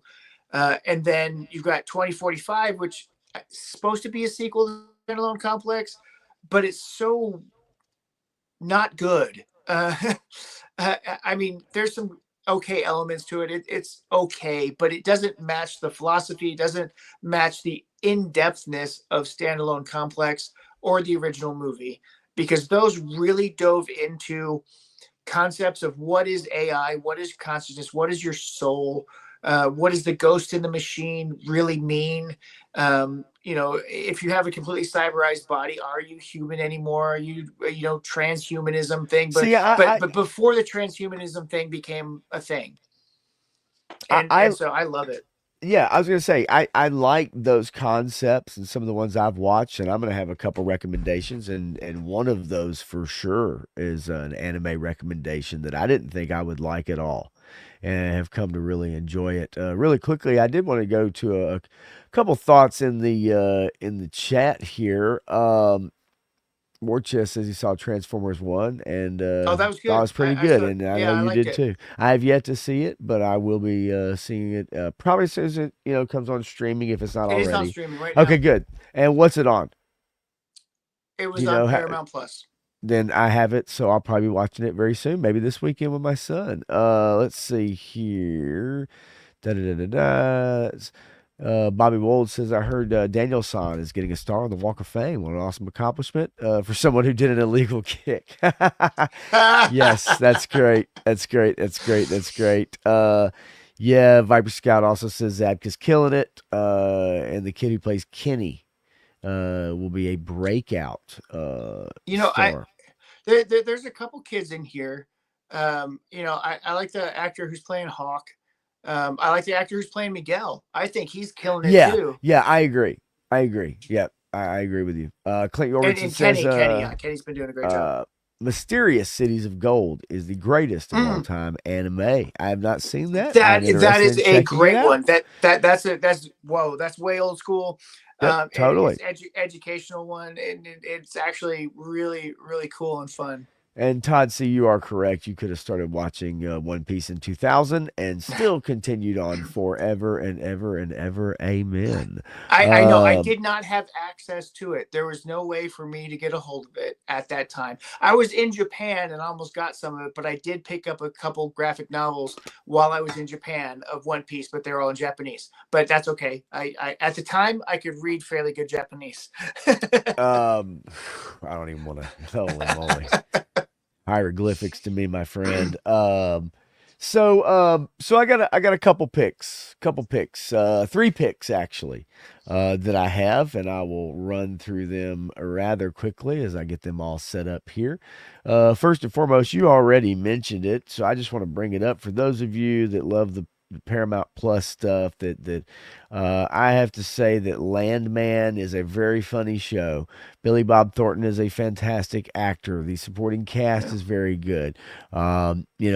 This is by Taylor Sheridan. It is funny as shit. There are some great conversations about cigarettes, about a pinky, about um, just a daughter. It's really good. It's guys in charge of watching over these oil rigs, in Texas. You've got John Hamm, who is also in the show, who is the owner of the company. It's just it's really funny. It's really good. Billy Bob Thornton is a special talent. He is an interesting man, but he is a special talent. I will tell you that this Ainsley Norris is a wonderfully lovely young lady. Um, and but it has Demi Moore in it as well. It's a great cast. I recommend if you have Paramount Plus, check it out. I'm not going to tell you a ton about it, but check it out if you do like your Yellowstone, if you do like your offshoots. It's good writing and it's a fun show. Um, the second one is one that my son turned me on to, and this is an anime, and it's called Bochi the Rock. This is a young lady who has severe social anxiety. She's in high school. When she was younger, she wanted to be in a band and play guitar. And so she sat in her room day after day learning guitar. She is like the Edward Van Halen of anime guitarists in Japan or whatever, but she has no friends. She hardly can talk to people. She's scared to death to have conversations. She doesn't know anybody in her high school. She lives like 2 hours away from her high school, so that way nobody can know about like her life or her past. She takes the bus to school, takes it back home, and this is about her joining a band and gaining friends and overcoming severe social anxiety.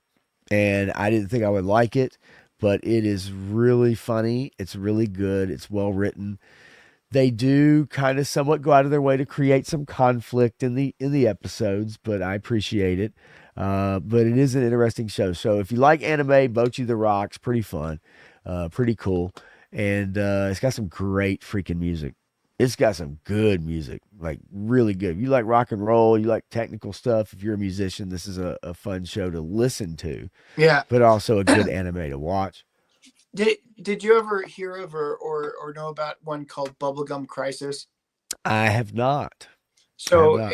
it was a six series OVA, and then it turned into a longer series that was an alternate timeline. They have a prequel with 80 police files and sequels with a couple of movies. Okay. But the original OVA had all originally made music based, and this movie is really based in true cyberpunk and Blade Runner. So it was made after Blade Oh Runner, wow. Okay. and so one of the main character's name is Pris, like the android, and they fight boomers.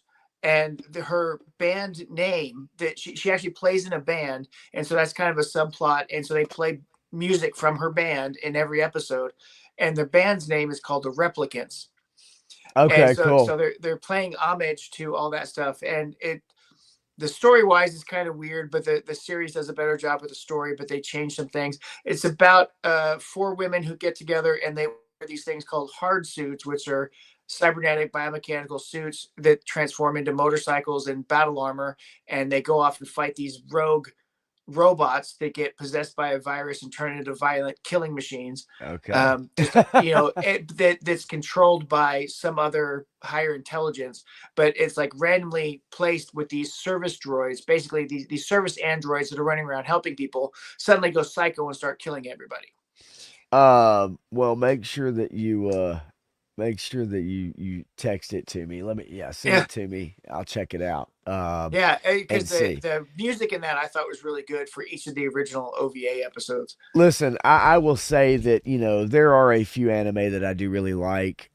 This particular show has great music. But Yeah. Attack on Titan is one of my favorites.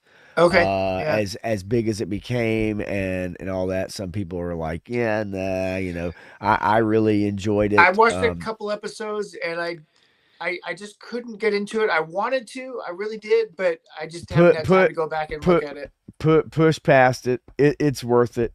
It is really good, and it's got some great not just conflict. I mean, anime has a certain structure to it to an extent. There are some tropes, there are some Yeah. things that you'll find if you're not in anime, you will find that are very similar from show to show. But Yeah. I do Attack on Titan, man, like it's good, man. Like it really is. And Nice. from what I understand, they have an awesome VR game of it too. And Okay. so, and just getting a Quest 3, I can't wait to Now, maybe did you download ever that and watch play that. Evangelion?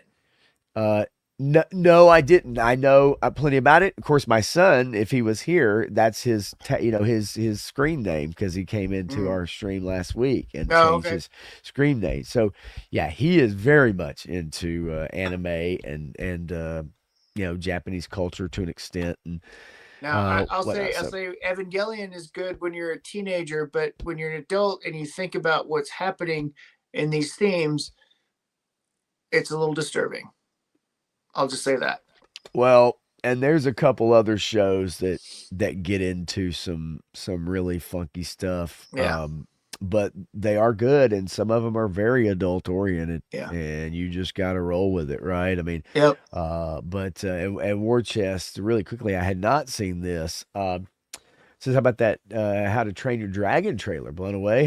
Looked amazing, but be on the lookout for the DEI to ruin it. Yeah. There's, look, folks, we still have plenty of stuff that's going to be coming out, and it's going to have some stuff in it that now that we are tuned in, right? Now that we're able to spot these things, Oh yeah. for those of you that do, we're still going to get material. We're still going to get shows and movies, but I think Oh we yeah. are going to see a phasing out if Hollywood wants to survive. That's all I'm Yep. going to say about Yeah. that. Honestly, I don't know if they can, but even if they do change, I don't either. but Todd Todd C, C. Yeah. Do you want to put people in a depression? No. If I wanted to put people in a depression, I would mention the anime Now and Then, Here and There. Watch that, and you'll probably want to, self delete, I've because heard a little bit that's about that is one of the most depressing things I've ever seen. I it. watched it once, made it through it all one time, and I tried to watch it again, and I just couldn't. Even 20 years later, I tried to watch it again, and I'm like, nope, I just can't do it. That is probably the most depressing anime I've ever seen, and I've seen Grave of the Fireflies. Now I will say there was a this show Death Note. Whoo boy. Now Just it's don't watch not the live action. That's terrible.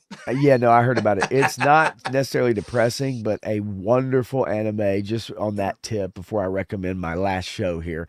But Death Note, guys, check that out. Yeah. That's a real good one, man. That is Yeah. a real good one. My last one, just to move on, is Hellbound. Many of you maybe know this. This is on Netflix for those of you that have Netflix. So the first season, this is South Korean, film, cinema, TV show. So basically, the show is that some people in the setting in the world get a vision of an angel, and that angel will tell Oh them yeah. exactly the day and date and time that they're going to die. And then all of a sudden, these big giant creatures come out, and they basically just ravage the person, and then they all together at one time burn that person alive, and then that person basically is bound to hell. Season one, very surprising, very interesting premise. It creates all kinds of different things, such as religious groups, people that go off into extremes, people that want to restrict people, because everybody has a different idea of what it means to sin.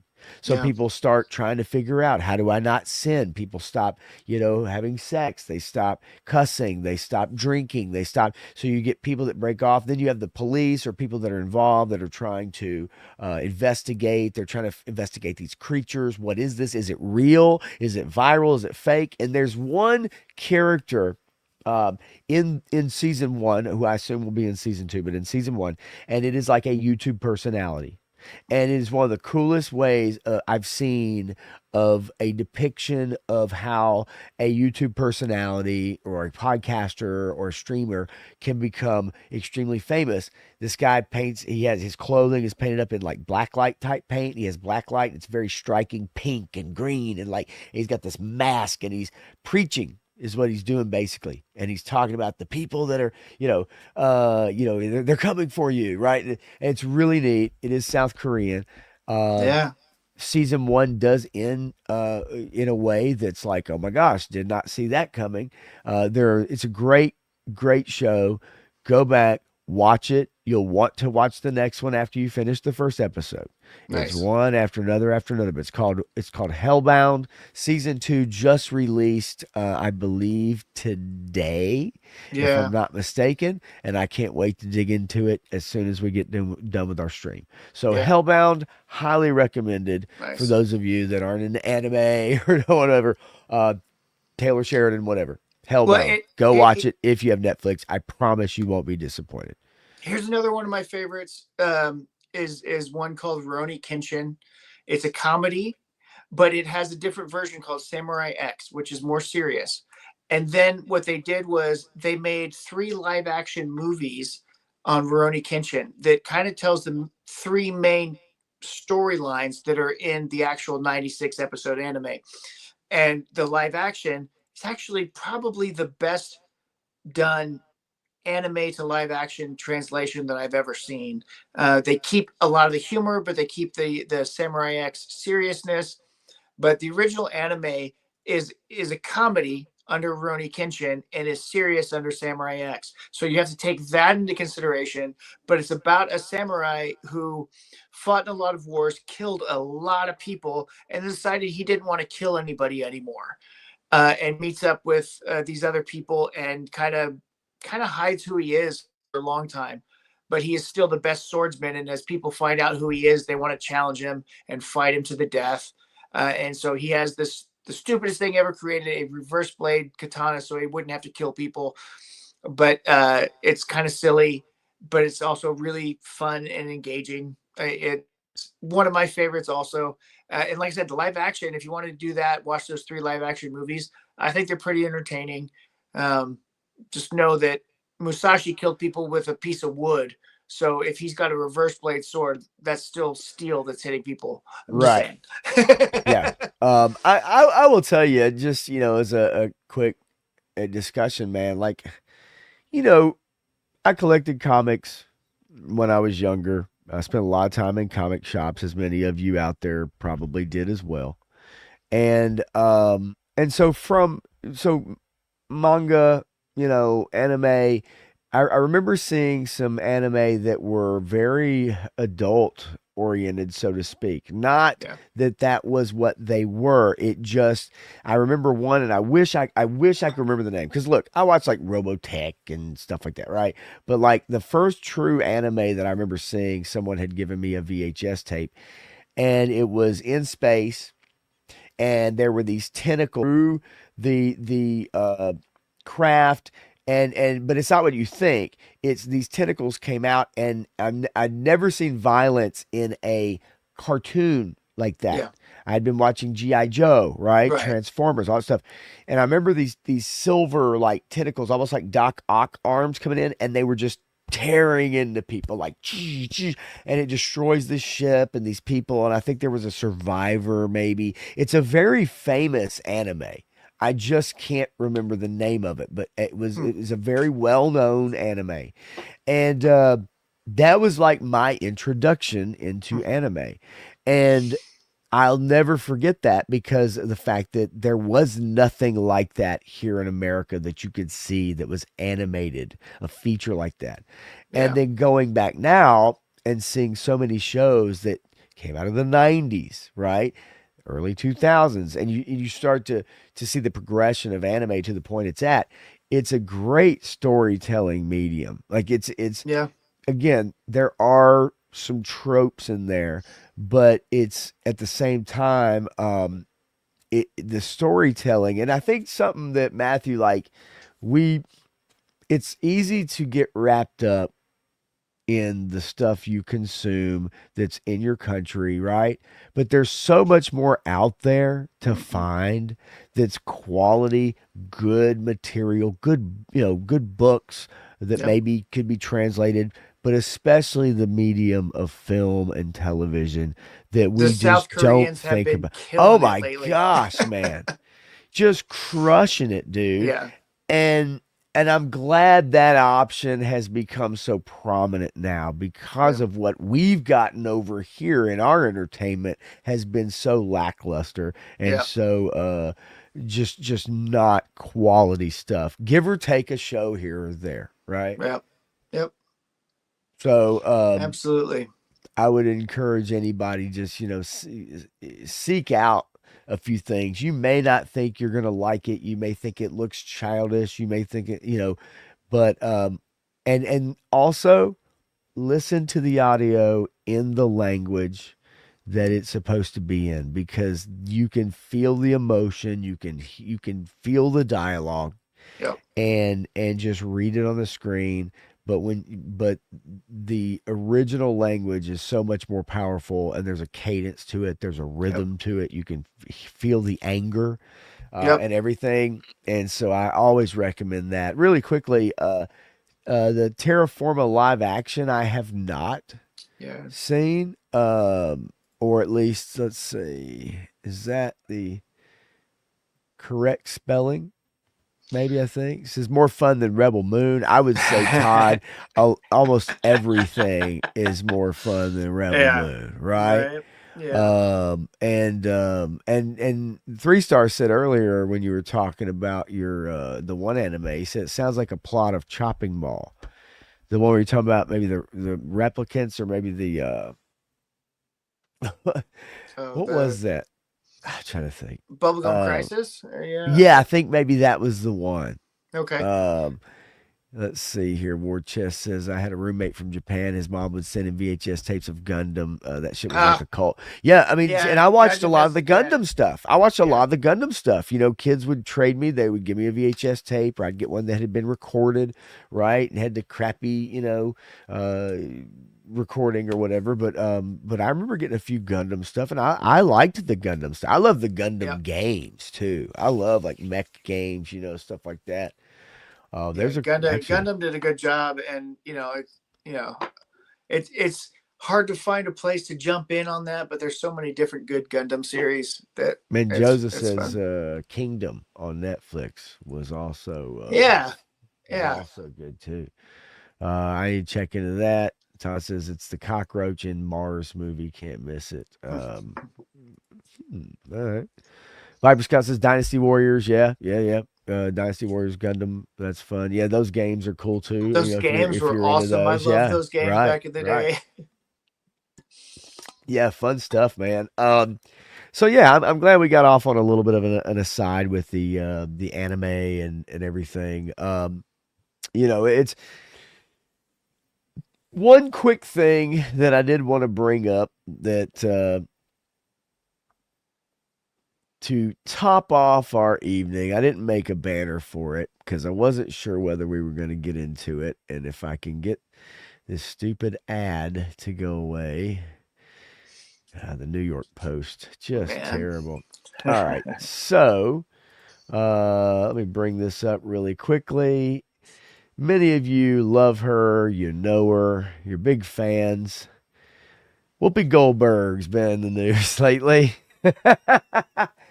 um, and the reason I wanted to bring this up, Matthew, just to kind of top things off, is because it's amazing the power that television, that people who can go on TV and I'm not picking sides and I'm not talking about this or that. But what I'm talking about is the ability to spread lies and continue Yep. those lies to people even after things are proven untrue. Yep. Whoopi had a bit of a meltdown, I guess, over a Staten Island bakery. Um, Mm-hmm. and said the bakery was thrust into the national spotlight after Goldberg claimed she wasn't served due to her politics. Now, Matthew, do you know why she wasn't served at this bakery at this particular time? Yeah, because their boiler was broken and they couldn't make custom things. They only had what was out in the store available to serve because they couldn't make new product at the time. Yes. And even after that, even after that, she's still kind of holding on to She won't let it this thing. go. She won't let it go. Says there seemed to be a lot of talk about the dessert I requested for my birthday show.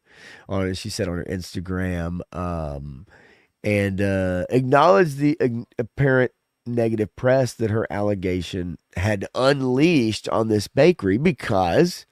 And look, I'm not going to say people aren't feeling more emboldened in the last, little bit here. But I will say But that the this is bakery just, got a whole bunch of money to get their boiler fixed because people were out there supporting there you them go. more than they were tearing them down. And people were going after Whoopi even harder for misrepresenting what actually happened, so much so that there's a lawsuit against Whoopi Goldberg now. That's right. She says, here it says she reiterated the technicality that she never mentioned the name of the bakery or the location, She only despite, showed their custom baked products on her show.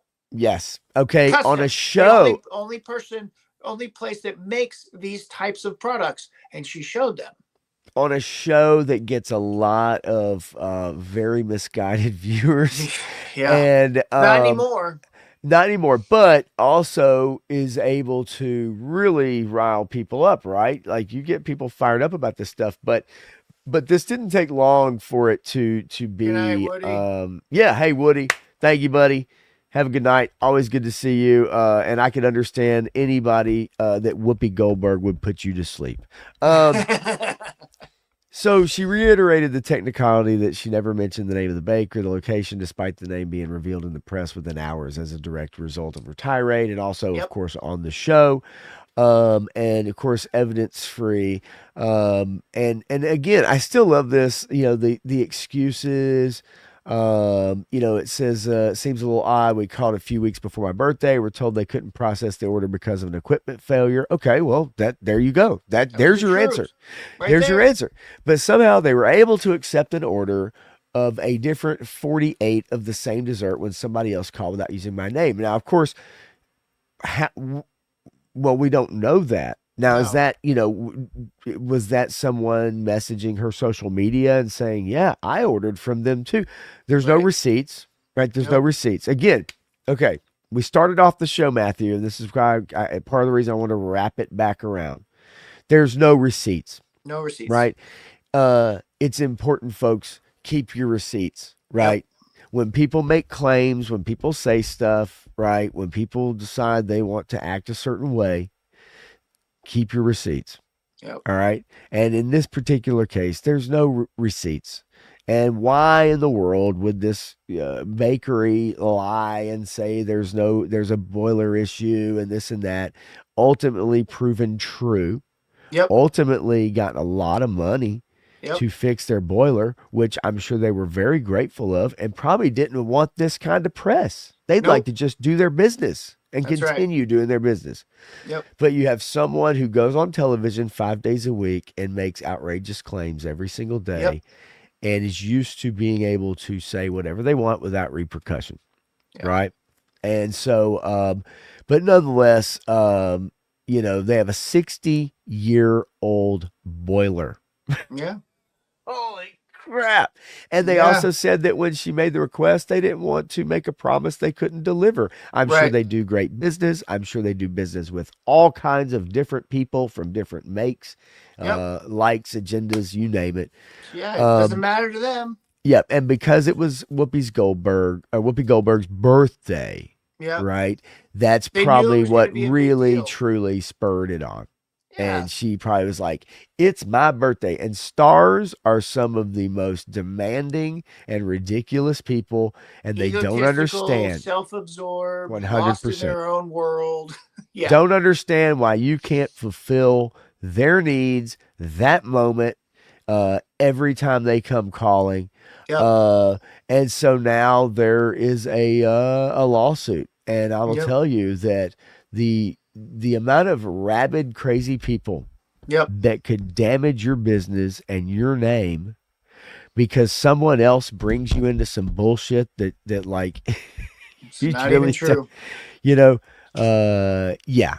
And Yep. so yeah, it is interesting. Like I said, I wanted to bring it back around because again, folks, look, keep your receipts. Yep. uh Make sure you're being honest, right? Make sure that you're not just saying a bunch of bullshit to get a bunch of press, to get a bunch of subs. Make sure that you're not out there causing a ruckus for some weird reason or another that doesn't make any sense, right? And for those of Yeah. you that get pulled into it, when you know you haven't done anything, don't be afraid to show it. Yeah. Okay. Don't be afraid to stand up and say, yeah, sure. Yeah.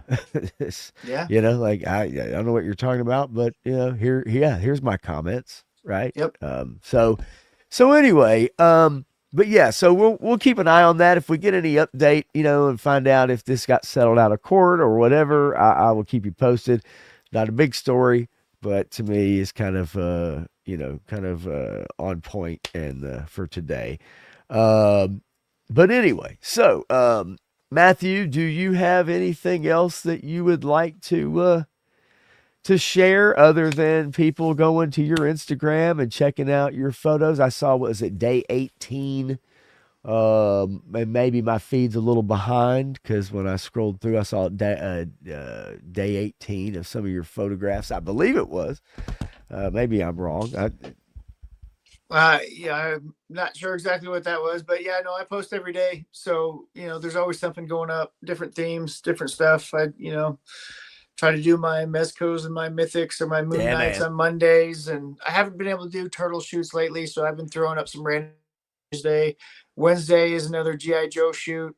Thursdays are sometimes random, sometimes X-Men. Fridays are superheroes. I generally put people in tights on those days. Saturdays is Savage Crucible or Snake Eyes. Sundays is another GI Joe. So I've always got stuff coming up, mixing universes, creating stories. My Frankenstein story is pretty good. I'm trying to think about some other stories I want to write and tell through the medium.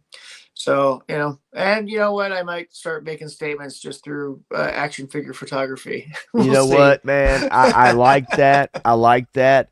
I would dare say that, anything that you might do, is probably more out of just, having fun with it and Yeah. make a statement here or there. But I know you're not the type of person that's, insidious or trying to stir up anything, and yet at the same time you maybe have some fun with it, and I appreciate that. Yeah. Those of you that know me very well, on Friday nights, I may talk for an hour about something if I want to, and if I decide to do it, I maybe will. So we'll see. Uh, but Mamu's action figure blog obviously is where they can find you on Instagram as always. I am Pop Blender. You can find me here on this channel on YouTube. And so we'll be back obviously next Tuesday at 10 p.m. Eastern, 9 Central, my time. Thanks y'all for tuning in. It's always a pleasure. It's so much fun to get on here and talk with you, Matthew, and entertain everybody if we get a chance. So Awesome. y'all have a fantastic night. We'll do it again. I'll be back Friday night at 9:30 p.m. Central, 10:30 Eastern for Pop Blender Unfiltered. Until that time, folks, we'll check y'all later. Have a fantastic evening and a fantastic rest of your week.